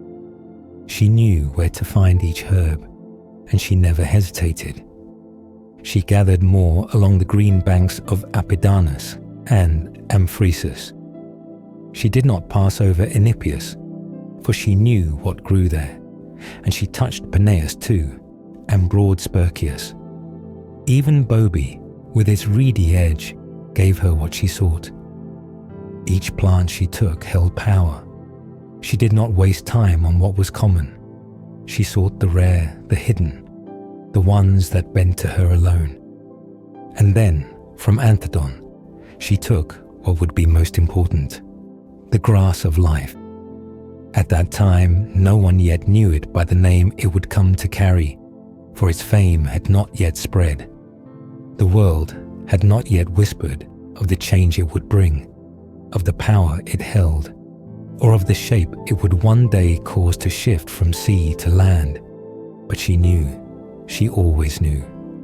So she reached down, her hands steady and slow, and took it with care, placing it gently with the others. And so the night wore on, quiet as it began. Her chariot soared across the sky, carrying her and her gathering of ancient power. Behind her, the stars glowed soft, the moon watched silently, and the earth below waited, still and patient, for what would come next. The Euboean merman's discovery marked the final place where she searched. For 9 full days and 9 dark nights had passed as she travelled ceaselessly across the world, never resting, always driving forward her chariot drawn by the serpents that served her. These dracones, ancient and worn by years of service, had grown old under the strain of time. But even though no blade or balm had touched them, only the subtle scent of the herb she gathered, clinging faintly to their scaly hides, their bodies responded. The moment that scent reached their nostrils, their old skins began to peel away, shedding years of age and wear like a crumbling shell, revealing underneath a renewed, younger form, glistening with strength and vitality. At last, she returned. Her chariot slowed and came to a stop before the doors, but she did not step inside. She remained outside, beneath the open sky, refusing the shelter of the roof, letting only the heavens witness what was to come. She turned away from the arms that reached to welcome her and stepped aside from any greeting, focused not on comfort or reunion, but on the task still ahead. She did not enter the home, but instead prepared the ground just outside. There, with slow and deliberate care, she built 2 turf altars. One on the right she dedicated to the one who guided her powers, the threefold goddess of night, and the other, on the left, she set aside for the spirit of youth, whose essence she hoped to call forth again. Around each altar, she wrapped them in the secret foliage of the forest, the plants that only she knew how to find, their meaning hidden to all but those who knew the old ways. Beside each altar, she dug deep trenches into the earth. With her knife, sharp and steady, she turned to a black sheep, chosen for its color and for the way its life belonged, already half to shadow. With one clean motion, she opened its throat and let the blood pour, letting it spill wide and deep into both trenches. Then, from a carved chalice, she poured wine, dark and smooth like the veins of the world, and after that warm, thick milk, fresh and still frothing. As the fluids mixed in the dirt and blood soaked into the ground, she began to speak, her voice low and strong, shaping words in the old tongue that moved like a current beneath the world. She called on the gods who ruled beneath the surface of the earth, on those whose power did not shine but whispered. She called on the forces of the land itself, on the presence hidden in root and stone, and she lifted her prayers to the king who ruled the shades, and to the silent queen who shared his throne, taken once from the world of the living and now ruling the dead. She asked not for death, but for mercy. She begged them to stay their hands, to hold back the breath that was beginning to slip from the old man's lungs. She did not demand, but pleaded, laying her wishes down like an offering. And when the voices beneath the ground were stilled and the power she had summoned seemed satisfied, she gave the order to bring forth the man. He was weak, his breath shallow, his body worn to almost nothing. She sang to him, casting a spell that dropped him into deep sleep, a slumber that made him look already dead. Then she laid him down on a bed of herbs, the ones she had collected over 9 days and nights. Each one had a purpose. Each one spoke to the flesh in a different way. And now, with his body resting there, she turned to those around her and warned them all away. No one, not even her closest, could stay. No eyes could see what she was about to do. Once she was alone, her hair wild and unbound, she began to move around the twin altars, her steps measured and strange. Her whole body moved with the rhythm of her chant, her voice rising like smoke. She took stakes split at their tips and dipped them into the ditches, drawing up the blood and milk, and with those dripping rods she touched the flames. Then 3 times she washed the body with water, 3 times with sulfur, and 3 more times with fire, each one driving away the weakness, stripping away what had been. While her chants filled the night, something else brewed beside her. In a large bronze cauldron, the mixture she had prepared came to life. It bubbled and boiled, thick foam rising to the top. She stirred it slowly, the surface rolling with power. Inside were roots gathered from the deep hills of Thessaly, the flowers of secret plants and juices so bitter they could burn through bone. Gems from the edge of the earth had been ground and dropped into the brew, and grains of sand that had once lain beneath the farthest ocean tides. There was frost, scraped from grass touched by the full moon's light, and pieces of owl and wolf, beasts of night and transformation. From Libya, she had taken the scaly skins of water snakes, and from long-lived gazelles, she had taken their livers. Even the remains of ancient crows, birds who had seen 9 generations pass, were broken down and added to the mix. Countless other unnamed items joined them, things only she understood, things not recorded in any scroll. She took a stick of olive, old and dried, and began to stir. As it moved through the thick liquid, a change began. The stick, dead for years, softened. It turned green. Leaves pushed out from the sides. Olives, fat and full, hung from its branches, and where the potion spilled, flowers bloomed. Grass rose up where there had been only ash and earth. Spring came in an instant. Life, sudden and full, spread in every direction. And when she saw that the brew was ready, she took her blade again. Without hesitation, she opened the throat of the sleeping man. His blood ran out slowly, draining the old life from him. Then she poured her potion into him, letting it fill the places where blood had been, letting it run into every empty vein. She poured it through the wound, and she lifted a cup to his lips. He drank. His chest rose, and as the magic moved through him, a change began. Hair once white darkened, his face smoothed, his limbs thickened with strength, muscles returned to flesh that had sagged, and the years that had weighed him down fell away like dust in the wind. For long years his hair had turned to grey and white, but now it had returned to the deep black of youth, regaining the raven hue it once held with pride. The pale and wrinkled skin that had shown the slow march of time was gone, replaced by a firm and fresh glow, as if a new life had poured into every fibre of his being. The sunken and tired flesh now filled out again, full and smooth, and all his limbs stretched with renewed strength. He no longer looked like a man at the edge of death, but like one who had just stepped into the peak of his prime.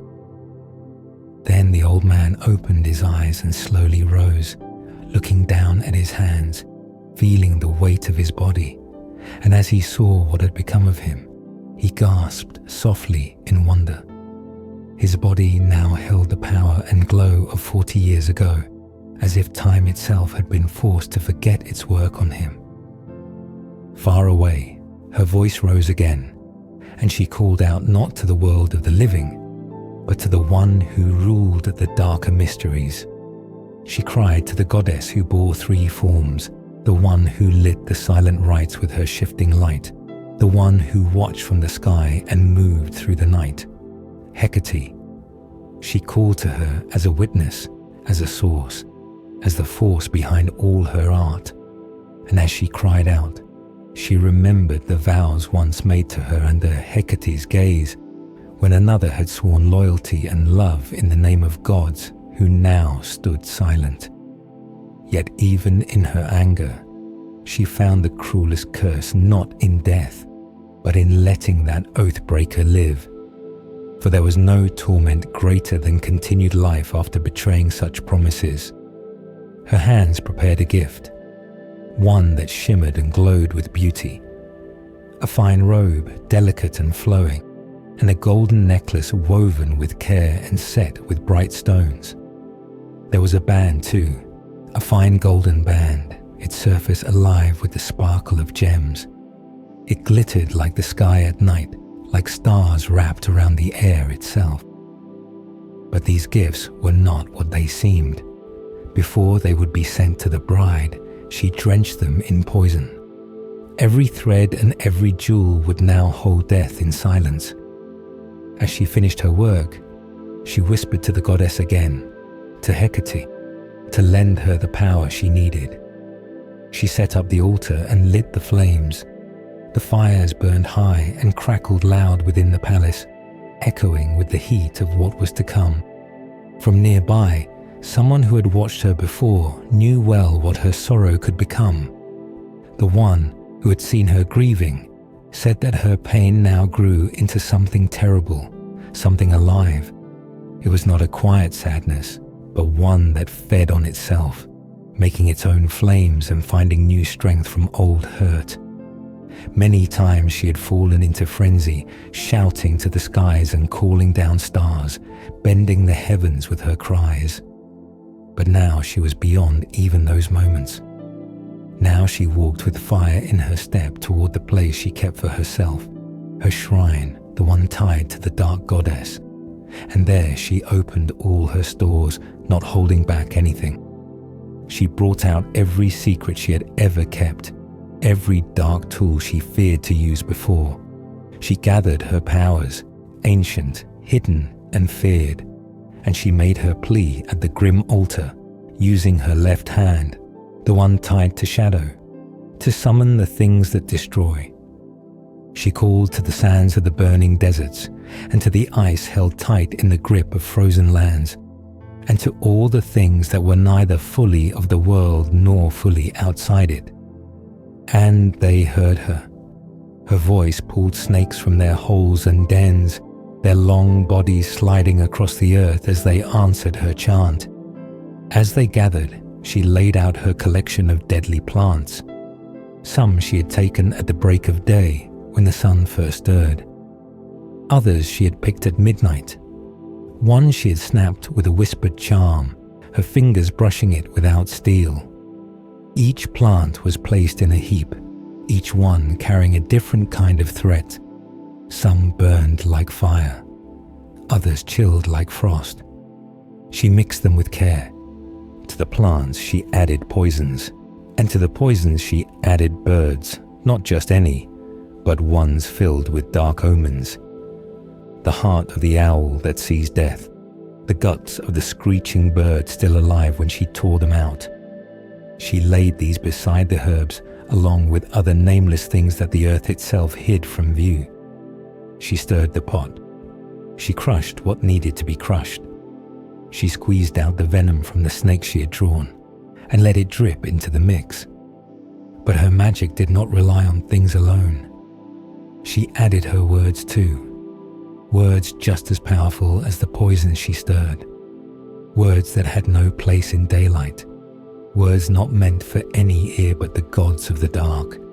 And as she began to chant, the world around her responded. Her steps beat against the ground like drums. Her song rose in the air. And as it moved, all of nature seemed to hold its breath. The wind stopped. The trees were still.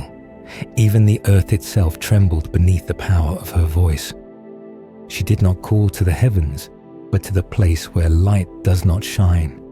She called on the spirits who rule silence, who dwell in the corners of the world. She summoned the gods of death and shadow, of chaos and stillness. She named the ruler of the dead and all those who walked with him. She spoke the words that turned blood to ice, that made the sky itself shiver. She did not need the sun. She did not need warmth. Her power came from deeper places, from the silent, the still, and the forgotten. And in that space, with no light but the one she made, she stood alone with her fury and her grief, calling forth the full strength of her wrath. Dark dwelling place, that silent realm beneath all life, the deep abyss where shadows never lift, the place that lies beside the banks of Tartarus, Medea called. She summoned not the living, but the dead, those bound by ancient punishments, those who drifted in the mist of the underworld, and she bade them leave their eternal sorrow behind and rise, drawn not by hope but by the force of her rites, to witness new nuptials born of vengeance and pain. She called not with tears but with power, her voice thick with magic, and her hands soaked in rites no common soul could bear. And when she cried out to the goddess of night, to the moon's dark face, she demanded not comfort but fury. She called Hecate to appear not gentle, not guiding, but monstrous in every shape, in every terrible form she had ever worn. Medea had loosed her hair from its binding, a sign among her people that her body and her soul were now vessels of wild will. Barefoot, she had stepped into the hidden groves, places where no sunlight touched, and where her voice called rain from skies that had forgotten it. She had sung to the dry clouds until they wept and sent their sorrow down in storms. She had pushed back the sea itself, commanded the waves to flee from the shore, and watched Oceanus retreat from her voice. His waters had slammed into distant rocks, no longer brave enough to test her fury. The world, shaken by her song, had forgotten its rules. The heavens had shown both sun and stars in one moment, breaking the sacred rhythm of night and day. Even the bears of the northern sky had wandered from their high places, dipping low over the forbidden sea, confused and afraid under the spell she had woven. Medea had not only stirred the sea and sky, she had torn the cycle of the seasons apart. Where summer once brought ripening fields, she had made spring flowers bloom in winter's breath. She sang, and the harvest came early or late, or whenever she willed.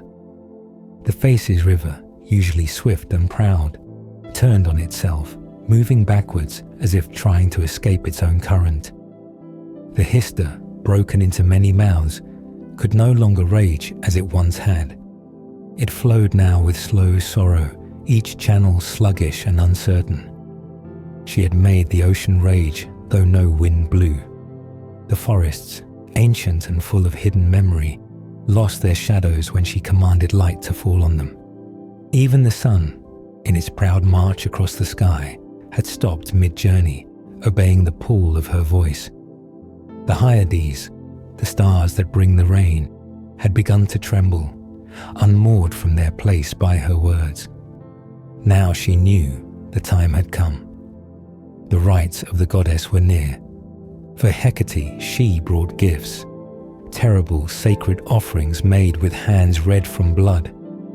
She had twisted wreaths of serpents, 9 coils wound into each, wet with the power of destruction.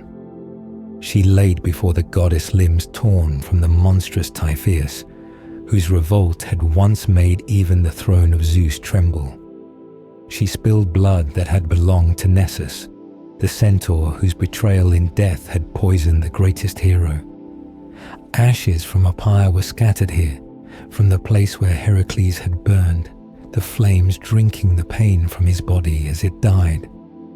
She brought also a cursed piece of wood, once held by Althea, who loved her brother but gave death to her son, and in doing so had become both a mother and a slayer.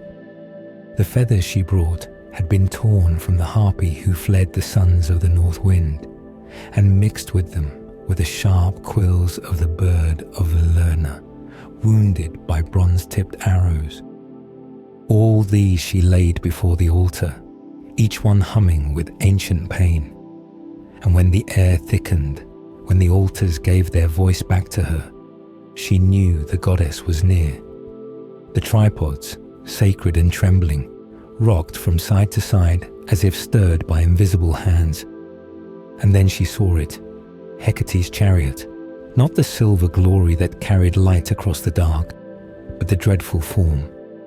No radiant moon guided this night. She came pale, haunted, her face not full and warm, but drawn and heavy with sorrow. The horses, ghostly and silent, rode the edge of heaven itself, drawn closer by the pull of Thessalian magic. The torch she carried cast no gentle light, but a grey gloom that made the stars tremble. This was no goddess of calm. This was the spirit of night made wild. And so Medea asked her not for mercy but for dread. She begged the goddess to strike fear, to make the world gasp. She called for the bronze drums of the temple to ring, their sound shaking even the earth. She called her by her older name, Dictynna, and laid the rites bare. Upon the bloodied grass she lit the sacred fire. From the center of a funeral pyre she caught a torch and held it high. Her head tossed in frenzy, her neck bent low in submission, and her lips moved again in chant, in magic, in invocation. These were not just words, they were weapons. They split the air, disturbed the stones, and bent the trees. They whispered into the bones of the earth. Her chants twisted the breath of the night, and all things that moved in the world of shadow paused to hear. The rites had begun, not just of death, not just of sorrow, but of transformation. This was not mourning, it was the storm before the end, and the goddess, watching with all her faces, listened, for one of her own was calling, and the world itself would not be the same when her answer came. Words. For to the goddess was given the token of mourning, a band of dark fabric tied like a funeral veil across the brow, holding her hair loose and wild as grief demanded. In her hands she lifted the branch of death, cut from the shadowed yew tree that drank from the waters of the Styx, a tree long sacred to loss and sacrifice. With bare chest exposed to the night, she raised the knife, not trembling, but steady, and as a woman possessed by divine madness, like the wild followers of the god of wine and frenzy, she struck herself. The blade opened her skin, and the blood spilled freely onto the stone of the altar. This was not just pain, it was devotion, a sign of readiness. Her hand, now used to violence, did not flinch. Her heart, now hardened by betrayal, did not break. She had taught her flesh to bleed for the gods. She had made her soul a vessel for darker power, and so, self-wounded, she poured her blood, a sacred stream, a crimson offering. And still, she whispered to the goddess. If she had come too often before, if her voice had cried out too many times in the hours between moonrise and dawn, then let it be forgiven. For always the cause was the same. Always the root of her cries was the man she had loved, the man she had helped, the man who turned away.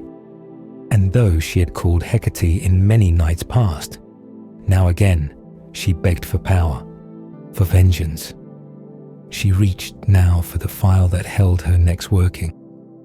This would be for the bride, the one who had taken her place. It would be her robe that carried the spell. The soft, beautiful fabric would hide the truth within, and when the bride's skin touched its folds, then the creeping fire would come, not with smoke or flame to the eye, but with heat that chewed through bone and marrow. It would be silent, it would be slow, and it would be final. This was no simple flame. This was fire born from many sources, kept in hiding, gifted by gods, stolen by spirits. Within the golden casket, the glow lay hidden, still and dangerous. Fire given by Prometheus, the one who had stolen it from the sky and paid for it forever. From him she had learned how to hide its force, how to bury it deep within cloth, so that even the one who wore it would not know until too late. The craftsman of Olympus too had given her his fires, silent, burning in sulfur, subtle in their strength. And from the chariot of the one who fell in flames, Phaethon, her kinsman, she had stolen bolts of burning light. She held also the flame from the creature with 3 lives, the chimera, and fire that had been born in the throat of a bull and mingled with the poison from the head of the Gorgon. All these she had mixed, and all now slept within her gift. And so she called again on the goddess. Let the poison strike, let them be hidden to the eye, soft to the hand, and deadly to the heart. Let the touch feel like silk, but the fire spread like hunger. Let the bones turn to ash, the limbs melt, and the flame climb up to her hair. Let that hair blaze brighter than any wedding torch. Let the bride, in her moment of joy, become the fire herself. And when she said these words, the goddess answered. 3 times Hecate howled from the shadows. 3 times the cursed fire lifted high in the dark. The signs were clear. The power was hers again. And now she was ready. All her strength was summoned. And so she called for her sons. They would be the ones to carry the gifts. They would bring the beauty wrapped in doom into the house of the bride, into the heart of the betrayal. She was not just a woman now. She was something more. She had become sacred. She belonged to the goddess of the deep woods, the one who held torches at the crossroads. She danced the holy steps of the underworld's queen. In her hair were the sacred fillets. In her hands were the twin torches that burned with otherworldly flame. And the fire danced across her face as she moved. But the goddess who watched from a high grove saw what was coming. From the woods above, Hecate looked down and saw her priestess walking into the hands of fate. The goddess felt sorrow. She whispered from the shadows. Her voice was full of pain. The girl who had lived in the silence of the woods, who had learned from the dark places and sung to the roots of the world, was leaving now. She was going where the goddess could not go, into the bright cities, into the arms of men who forgot what they owed. She would walk not in peace, but in pain, and though the goddess had not sent her, she would not let her go alone. She would not abandon her. She would make sure the world remembered. She would carve the memory of this flight into the stones and skies. And even if she became a stranger among the Greeks, she would never be forgotten. The man who betrayed her would know what she had learned. He would see the price, and he would know who had taught her to hold the fire in her hands.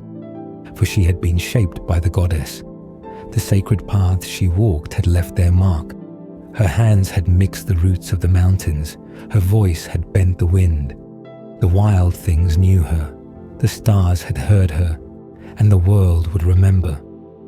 Even as she walked away from the woods, even as she carried her gifts of fire and poison, even as she passed into a place where gods were strangers, she would carry the goddess within her, and her vengeance would not just be her own. It would be a flame lit by the moon, a torch from the edge of the underworld, and though it would come wrapped in beauty, it would burn until the only thing left was ash, my handmaid. And with that solemn vow echoing in her thoughts, she turned again to the place where so many of her invocations had been answered before. There in the grove where sacred fires burned low and the paths of night crossed in silence, she found the old trail worn smooth by her footsteps. That shrine of the torch-bearing goddess, lit not by sunlight, but by deeper, older radiance, awaited her once more. It was a place of power, of rhythm, of chanting feet and swirling garments. She and her companions had once danced there, their steps weaving around the center of the circle, torches in hand, eyes turned to the moon above. The night itself seemed to listen when they danced for the Queen of Crossroads, the three-faced one who knew all paths and all fates. But now forces stirred beyond her will. For high above, the goddess of love had cast her plans into motion. Aphrodite, watching from her heavenly realm, had resolved that this daughter of Colchis would fall not by sword or chain, but by desire. And so she looked upon that sacred grove where Hecate reigned and dismissed the fear that the Queen of Night might resist. She would not stop what was coming, and if she tried, she too would be swept up in the flame. Such was the strength of love's curse. Even the goddess of witchcraft, even the one who moved shadows and winds, would not escape if she dared intervene. The fire would leap from one heart to another, and even she would feel its burn. And below, that same fire was already kindling. Medea cried out to the skies, her voice rising through the darkened air. She called to those above and those below, to the heavens and to the silent deeps beneath the earth. She lay her hands against the ground and felt the cold breath of the underworld in the soil.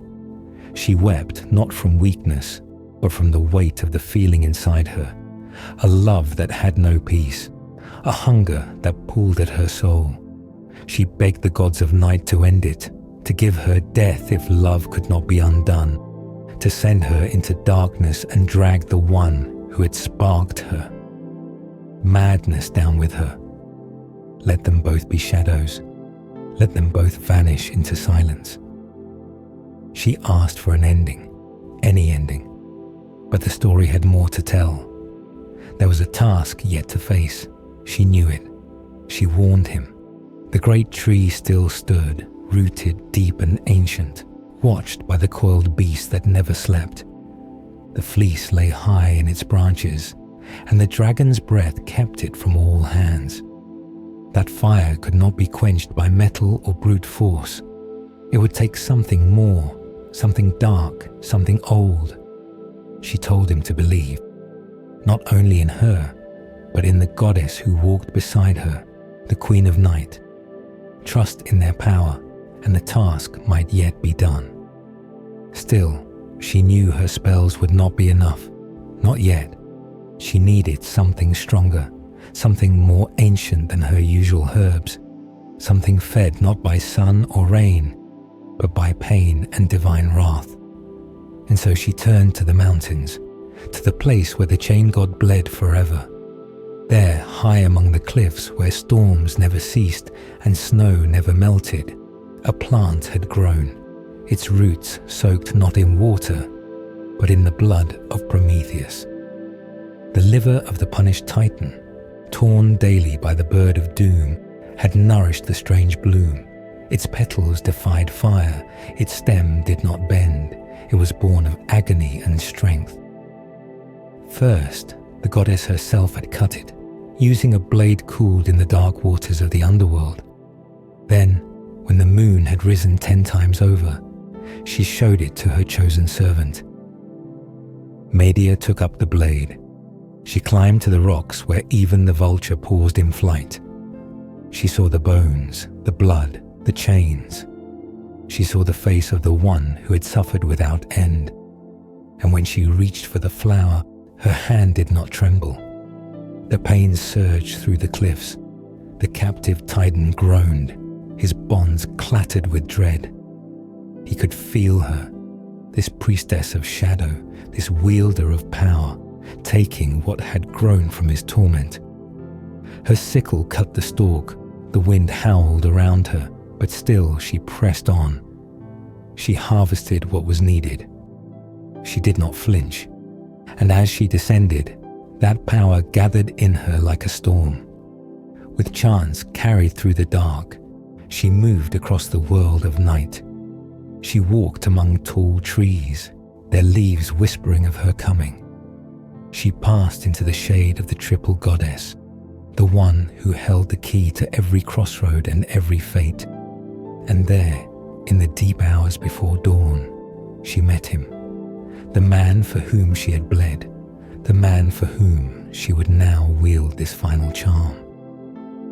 They stood together under the cover of shadows, awe holding them still.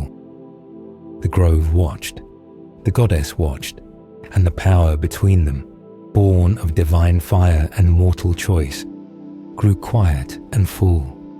It was not just a meeting. It was a sealing of what had begun in the stars and now lived in flesh and fear. She was no longer simply a girl of Colchis. She was the hand of the goddess, the speaker of the chant, the walker of paths that led into shadow.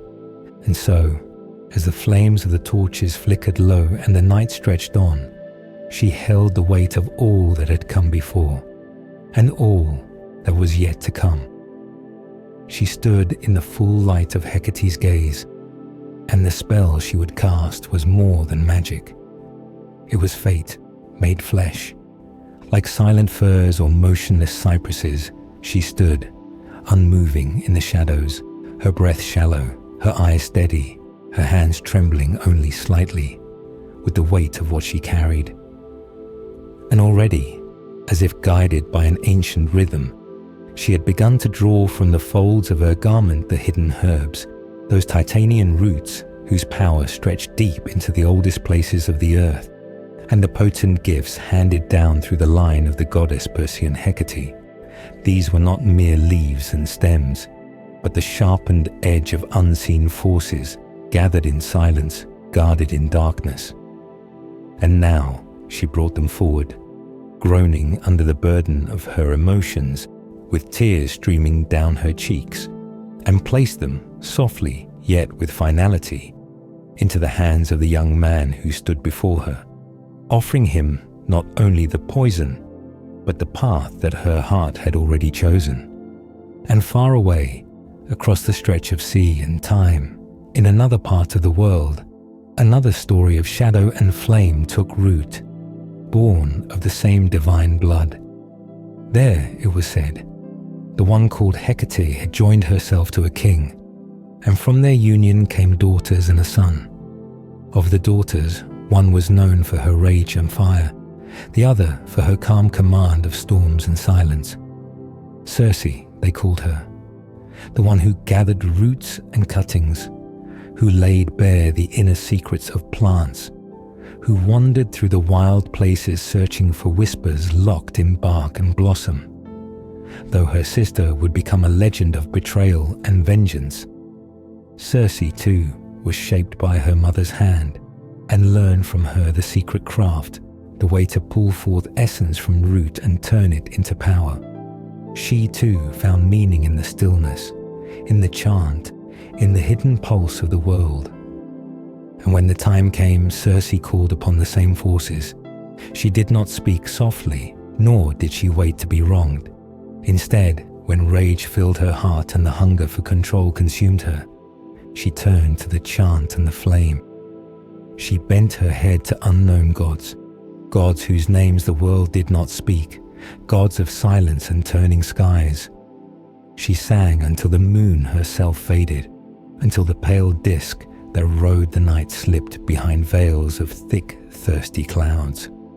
The air thickened and the sky darkened, and the earth, in answer, breathed out vapors that curled along the ground like thoughts half-formed. When her foes turned on her, when the courtiers of the man she had taken rose in anger, she did not yield. They came with spears and curses, demanding their king be returned, accusing her of guilt. But she answered them with the ancient ways. She scattered her poisons in a wide circle. She let the smoke rise. She called with a wailing voice that cracked the air to the ones who wait below, the children of night, the gods of the dark, the silent watchers of Erebos and chaos. She poured out her cry to Hecate, whose name carried through the trembling trees, and the world answered. The woods leapt back, the ground groaned in pain, the bushes lost their color, and the grass was soaked with strange red drops. Stones moaned like beasts, dogs howled into the air. From the soil snakes slithered, their tongues tasting the madness in the wind. Spirits pale and voiceless floated through the broken sky. Her enemies stood frozen, their fear rooting them where they stood. And then, with only a touch of her wand, she transformed them all, no longer men, no longer themselves. They were beasts, snarling and crawling, each a reflection of the wildness now inside them. None remained as they were. Yet these were only pieces of a much older story. In lands far and wide, the name of Hecate lingered. Some called her Maiden of the Ruddy Feet, and when the first light of the new moon rose, people left quiet offerings, a sign of longing, a plea for the unseen to look kindly upon them. She was more than shadow. She was a message waiting for fulfillment. Even in Rome, where the gods of Greece were given new names and new homes, her presence was known. If one believed in the mother of Apollo and Artemis, then how could they not believe in her, the daughter of the same divine blood? Her altars could be found in cities and villages, in hills and by roadsides. Shrines were built for her, fires were lit, and in homes, small corners were dedicated to her name.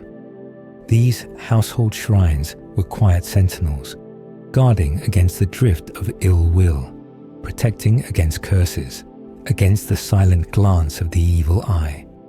Her image, wrapped in symbols of night, watched over the doorways of the living.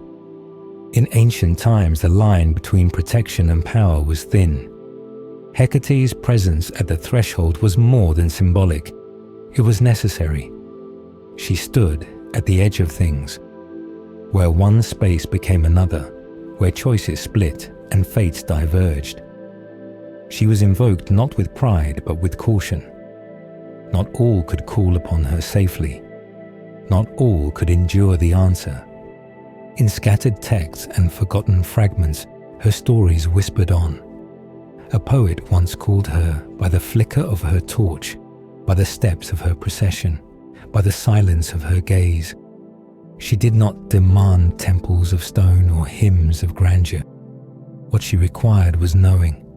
What she gave was not always light, but it was always truth. And in that truth, woven between herbs and chants, between wandering daughters and silent moonlight, the legacy of the goddess endured. In the hands of Medea, in the spells of Circe, in the shadowed paths of night, her name moved. She was not only the power behind the spell, she was the silence before it. She was the one who stood at the crossroads, waiting, always waiting. Lady Hecate stood before the royal halls, her presence marking the entrance with sacred weight.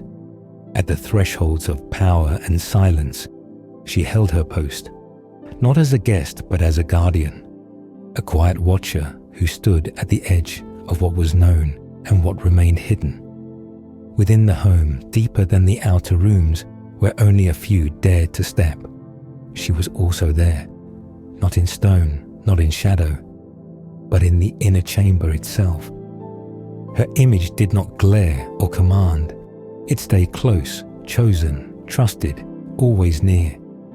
For in the house of the one who called upon her, she was not only honored but relied upon, her aid sought when no other light remained. The people, even in jest, spoke her name with understanding.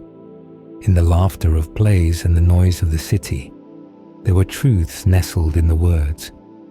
They said to ask Hecate whether it was better to live in wealth or hunger. They knew her answer.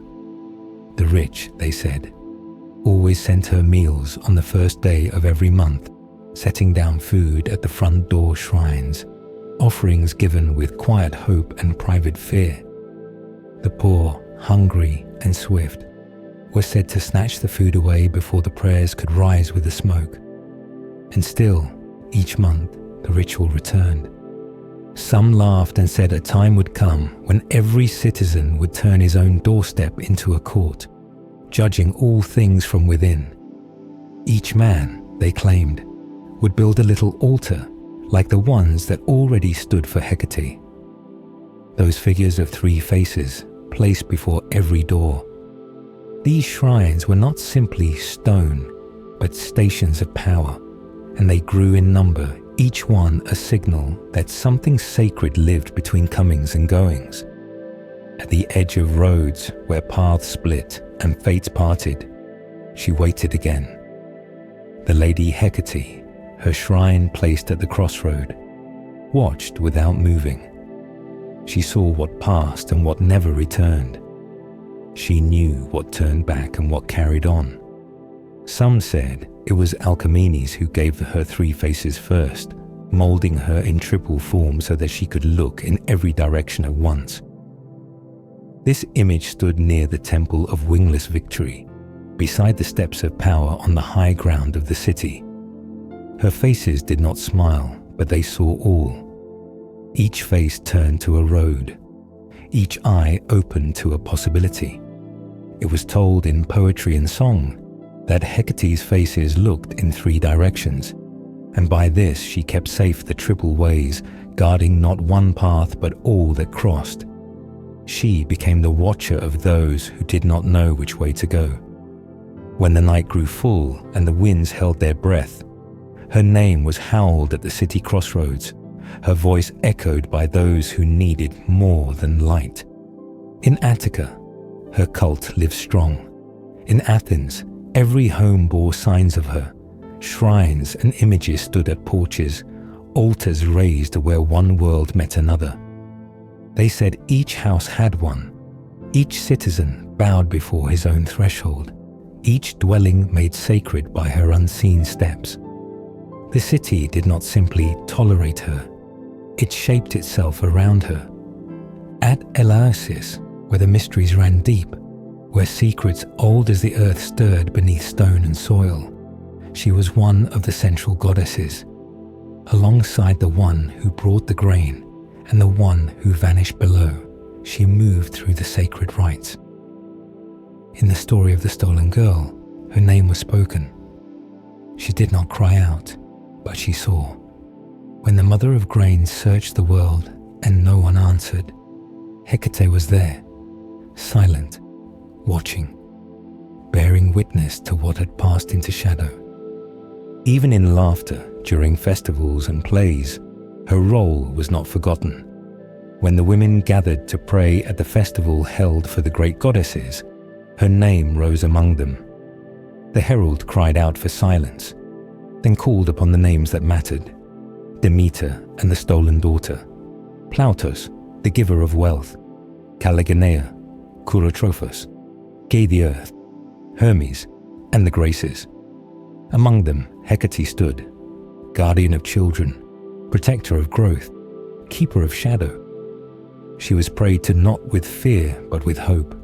Her name asked to bless the gathering, to turn all to good, to keep the city safe and the people whole. Though her face was not always seen, her presence was never doubted. She lived not only in the temples, but in the corners of homes, at the edges of fields, and where roads split under the stars. She moved through stories, through whispers, through rituals passed down from hand to hand. She did not command the skies, but she knew what moved in the night. She did not sit on a throne, but she stood where thrones could not reach. In the doorway, in the crossroad, in the silence. Her image was carved with 3 faces so she could see all ways, but her power went beyond sight.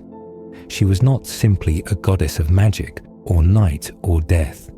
She was the moment before choice, the breath before turning, the space between doors, and in every offering left at the gate, in every prayer whispered into a new moon's morning, in every shrine set before the house or deep in the forest, her presence remained.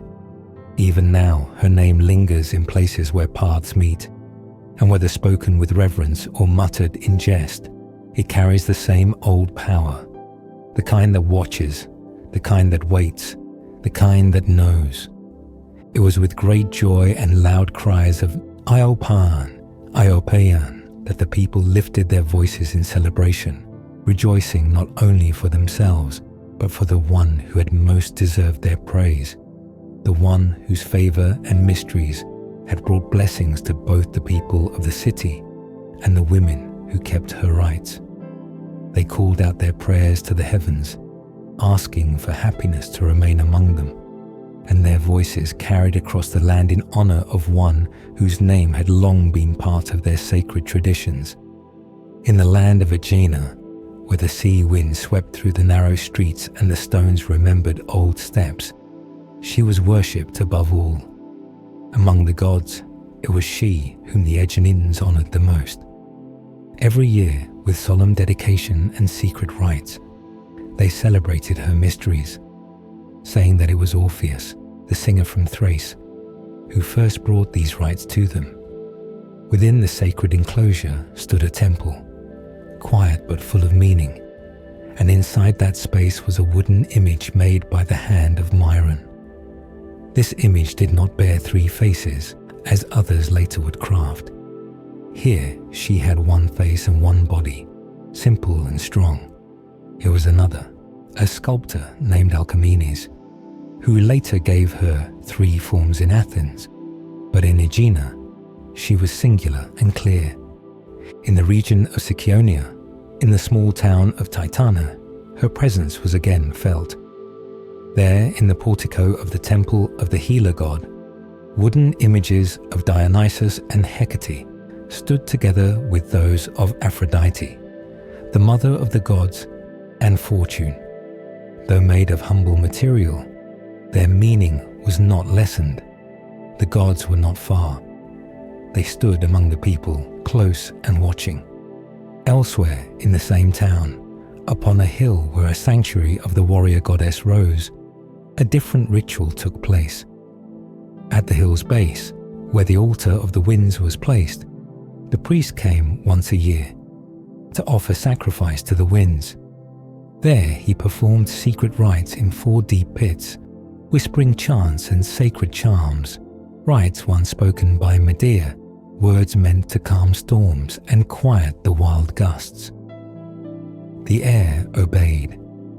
In Argos, that ancient city of southern Greece, another piece of the goddess's story remained.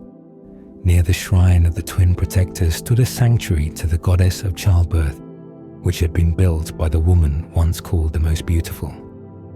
When she was carried away and her city taken, it was said she found herself in Argos, heavy with child. There she gave birth and founded the sanctuary, giving the newborn to her sister, already married into a mighty house. She herself later wed the king, whose name would echo through the tales of war. Across from the sanctuary of childbirth stood a temple to Hecate, quiet but strong. The image inside, carved from stone, was the work of a sculptor named Sculpus, while the bronze statues that stood across from it, also of her, were shaped by the hands of two brothers, both masters in their craft. These images, stone and bronze, watched from either side, their forms holding power without motion. Farther north, in Thessaly, in the town of Pherai, her name was not whispered but invoked with sacrifice. They called her Brimo, the Strong One. The three formed and offered sacred gifts to calm her gaze. She was trimorphous, threefold in shape, threefold in power. Her name, spoken with care, echoed through the dark air of the northern hills, and even beyond Greece, in the wild lands of Thrace, where cold winds swept down from the mountains and the rivers carved deep paths through the land. She lived beneath another name. There she was closely linked with the goddess Bendis, a deity of the people who lived beyond the bounds of Hellas. In the regions around Mount Haemus and the river Strymon, her face was known, her presence feared and honored.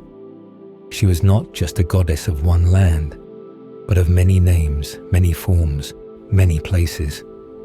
Wherever roads crossed, where forests met cities, where winds howled at night, there she stood.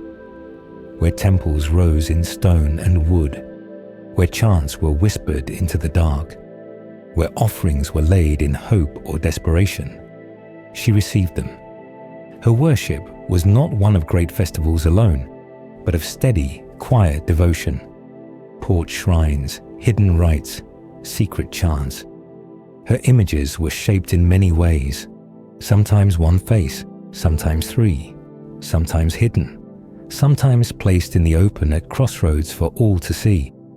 She was part of the household and part of the wild. She was called upon in joy and in sorrow, in safety and in danger. She moved through stories, not always seen, but always known. In Aegina, she was worshipped through the rites of Orpheus. In Titan, she was called upon to calm the winds with the words of Medea. In Argos, she stood across from the goddess of birth, her form carved by famous hands. In Pherai, she received sacrifice as Brimo, and in Thrace, she merged with the power of the northern goddess. From southern Greece to the cold north, from city gates to hilltop shrines, her path was long and winding. It led through myths and rituals, through tales of birth and battle, through memories and monuments. Each place held a piece of her, each worshipper carried a part of her name, and through all of it, her power remained, never still, never fading, but moving always where she was needed, where the world grew thin and silence waited. Brimo Trimorphos, the three-formed one, held her place as Queen of Strymon, and her presence echoed from the highlands of Thrace to the sacred groves where the snow lay deep and the wind whispered through pine and stone. In those cold regions, the Sapians, dwellers of Haemus with their pale hands and cloaks of animal skin, brought forward offerings, raw and ritual, laying down the entrails of dogs to Trivia, who was Hecate cloaked in her Roman name. They gave these parts not in cruelty, but in sacred act, for such was the custom known to their fathers and sealed in old vows.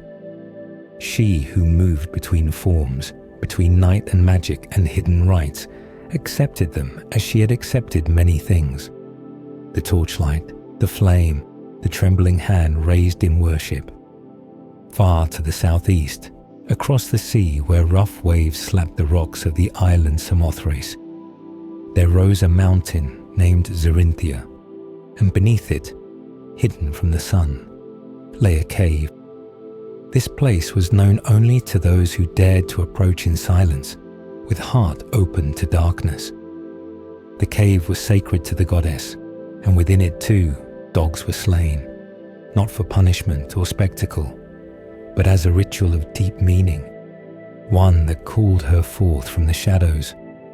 There she was not simply Hecate, but Zerinthia, and her followers walked slowly, bearing torches, whispering words that had no place in daylight. When they failed to honor her properly, she responded in signs that could not be missed. It was said that when the Queen of Troy met her final fate, she was taken by this goddess and changed. No longer woman, she became a dog. Her voice turned to howling in the night, a sound of warning and sorrow meant to haunt those who did not worship at the cave with torch and sacrifice. So she stood, the goddess of Pherae, appeased only through sacred rites. Wider still was her reach, for even the Curetes, those strange and ancient figures with their shields and dances, were believed by some to be her attendants, ministers of the goddess in her hidden mysteries. The dances, the shouting, the beating of bronze, these were not for war, but for worship, for ritual. And the Greeks, looking upon the wide world of spirits and rites, placed her alongside others who bore secrets, with Dionysus, with the sun god, with the muses, and most of all with the earth goddess. All that was wild, ecstatic, full of mystery, and veiled in initiation. They laid it at her feet. The branches carried in hand the chorus dances, the strange rites done in caves or at night. All of this belonged to her just as much as to any other god. And on that island of Samothrace, when the morning bird cut the sky with its sharp cries, the air itself changed. The armored dancers of the wilderness, the ones who lived away from cities, began to move. They struck their shields in rhythm, not for war, but for celebration. It was the Gnossian dance, old and known. Their ox-hide drums pounded against their hips, spun in their hands, echoed through the trees. The double pipes called them faster, called them onward, drawing their limbs into strange steps, binding them into a rhythm that was more than dance. It was a spell. Even the trees moved. The rocks hummed with sound. The forest seemed to join in, swaying and whispering, not in wind, but in will. The dryads sang in high voices, thin and haunting, and beasts came. Bears stepped into the light, turning and moving like men. Lions raised their throats and gave out a sound that echoed the cries of priests. The madness of the ritual was not chaos, but something deeper, clarity found only in abandon. The pipes shrieked their song, a song to the goddess of torches and hounds, the one who guarded the threshold of night. The single flute, shaped by skill long forgotten, played its ancient tune, the kind that was born in the time of Kronos. In another part of that island, the cliffs of the Corybantes and the dark places of the Caberoi held their own secrets. They were grottos, caves, places where sunlight never came, but the torches always burned. There the sacred companies moved in the night, guided by the memory of the goddess's will. They were the followers of the Queen of Torches, and they knew what it meant to light the way through dark. Again and again her name was spoken. Perseus, Brimo, Zerinthia. She was not one, but many. In every name she wore, the torches burned in her honor. In every mountain cave or sea-lashed rock, her rites were kept. In the cave beneath Zerinthos, among the dancers of the Corybantes, and in the torchlit companies who remembered Electra and her line, the foundation was the same. Her will moved all. And from the hearts of the mountains, where silence listened, came the roar of the drums. The cliffs beat like hearts. The torchbearers came in their hundreds, cloaked in shadow, fire in their hands.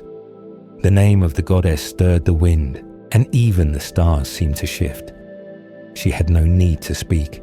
The world remembered her without words. In every shadowed forest, in every hidden cave, in every flame rising from the hand of a worshipper, she lived.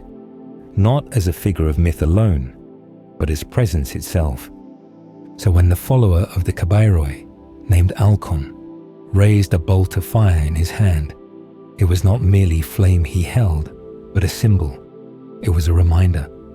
The fire was her mark, as was the howl of the dog, the trembling of the trees, the echo of the pipes, and the rising of the dance. Through torch and cave, through sacrifice and song, she remained, the same goddess, always changing, always threefold, always watching in the dark. Hecate with a sacrifice, as the local people did, for at that place she was honored as a powerful goddess who could calm storms and guard those who traveled far from home. On the banks of the Halys River, shaded by thick trees and surrounded by the quiet murmur of water, the Argonauts stepped ashore. They gathered stones for an altar, lit the fire, and brought offerings with solemn hands, knowing that this was no ordinary goddess they were calling upon, but one whose power reached from the sea to the underworld and into the hearts of the mountains. It was a place sacred for its quiet strength, where the wind did not dare to rise too high, and the shadows seemed to move with care. And there they waited, heart still, as the smoke curled skyward. In the lands of Samothrace, her presence was felt deeply. There, in the shadowed cave of Zerinthia, her rites were held by those who sought to understand fear and to escape it. That cave, dark and deep, was a place where dogs were sacrificed as part of an ancient mystery, for Hecate was the one who accepted such offerings in silence. The cave was not merely a hollow in stone, but a threshold between the world of men and the world of hidden truths. The initiates who entered believed that what was done in that place could guard them, not only from storms at sea, but from terror itself. The rites were not spoken of outside, but those who came out from the darkness bore different eyes, as though they had seen something too large to name. The Corybantes, the fierce dancers of the gods, shared in these mysteries, their wild movements tied to her power. And on the path toward Delos, among the scattered isles of the sea, lay a small islet known as Samite. Some believed it to be the body of her mother, changed and set upon the water. On that quiet land, where the wind never stopped and the waves never rested, Hecate was honored. The people offered her a special cake called Samitan, and it was from this custom that the island took its name. Small though it was, it carried her name, and the prayers made upon its soil were whispered to her by the restless sea itself. In Rhodes, where the earth was warm and the sea bright, her name was woven with the flowers of the land. There the people wove crowns of asphodel for her. This flower, with its long leaves and pale blossoms, was sacred to the gods of the underworld. The Rhodians placed it not only upon Persephone, but also upon the goddess of the torches, for both belonged to the night and to the deep places. The roots of asphodel, roasted and chopped with figs, were considered precious, and to place them at her feet was a sign of reverence and memory, a gift for the one who watched from the threshold of death. Farther east, In the great land of Lydia, her worship held a special place. In the city of Ephesus, known for its grand temple of the huntress goddess, the priests showed a structure made by a sculptor named Thrason. It was a shrine built not for the goddess of the hunt, but for Hecate herself, and it stood quietly near the larger marvels, a reminder that even the grandest places made space for the silent goddess of magic. And in Colophon, another city of that land, she was honored under the name Enodia, the one of the road. There at night, the people sacrificed black dogs to her, only at night and only the black, for they were closest to her nature, dark, loyal, silent. The Colophonians believed these rites brought her protection, especially at the crossings where danger walked with travelers. In Caria, a region of deep valleys and ancient hills, there was a city called Stratonicea. It was a place settled by a people from Macedonia, but it held a heart of old belief. There, in a town named Legina, stood a temple to Hecate, one that called great crowds every year for its festival. People came from far away to be part of the rites, drawn not by spectacle, but by something deeper.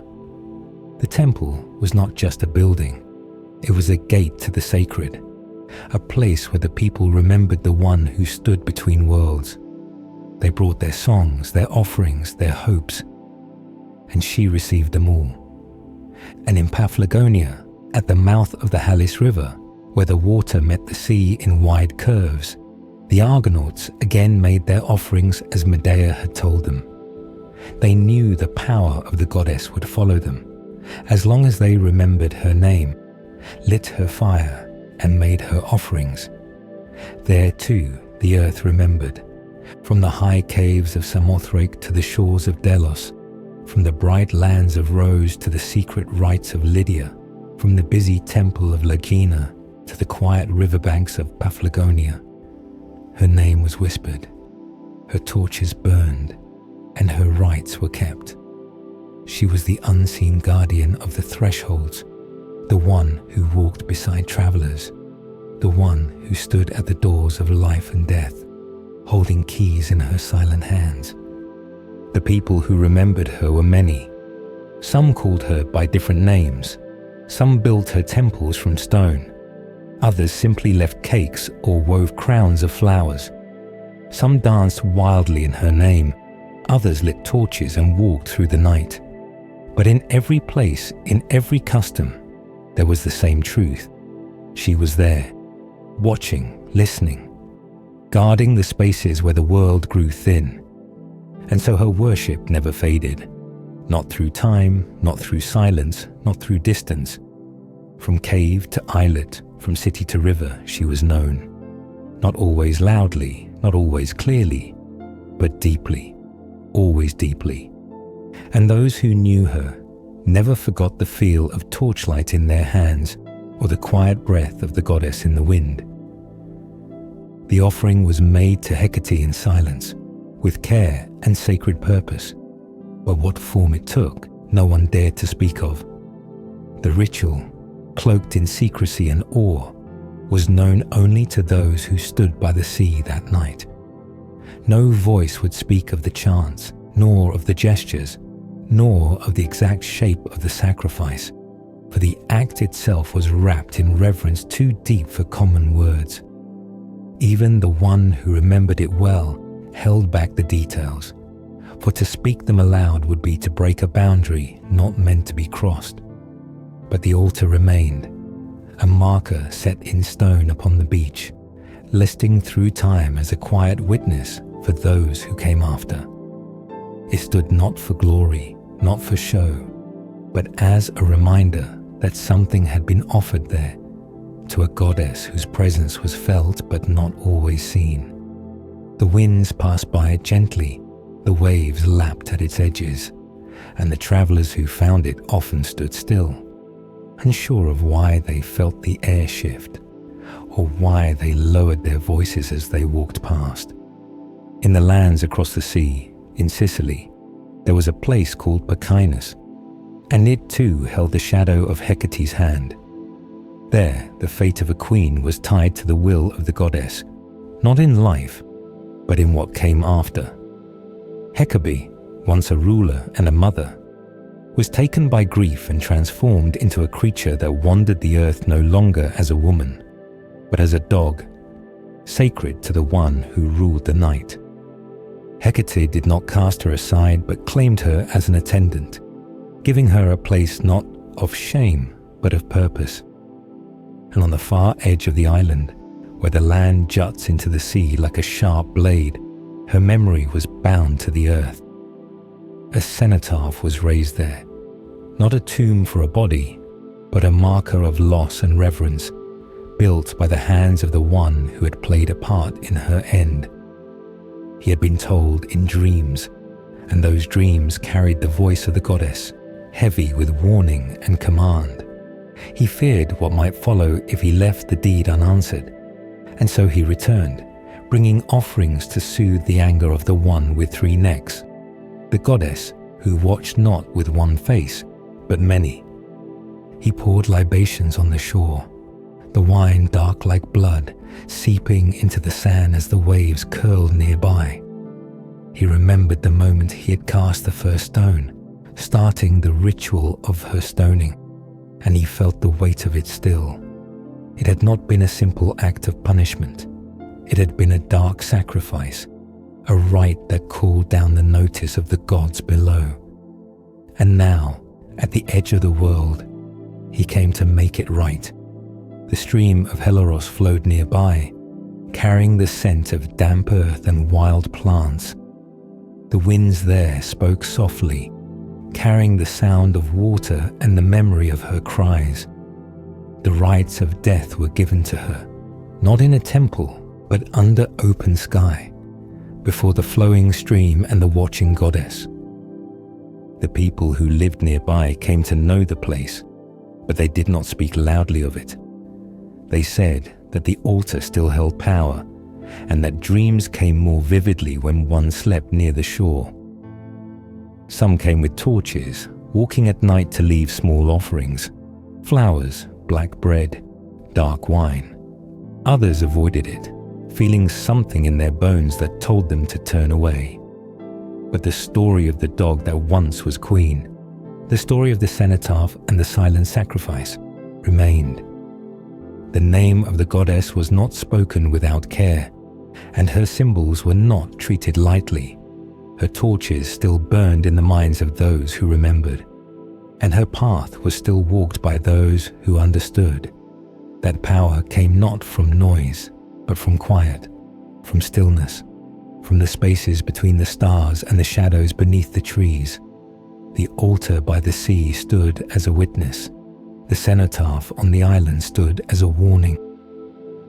And the goddess, watching from the crossroad between this world and the next, remained. Her presence stretched across many lands, from the riverbanks of distant places to the caves of Samothrace, from the shores of Delos to the steep hills of Lydia. And here too, in Pachinus, her shadow fell. Wherever the wind paused and the silence deepened, wherever offerings were placed in darkness or prayers whispered at a threshold, she was near, not loud, not proud, but certain, enduring, present. And so the stories continued, not in shouts, but in hushes, not in temples filled with gold, but in the quiet corners of the world, where stone met sea, where torch met night, where the forgotten dead were still remembered. Those who honored her knew to walk with care, to speak with respect, and to never forget the truth hidden beneath all things. That even in death, even in silence, even in transformation, there was power, and it was hers.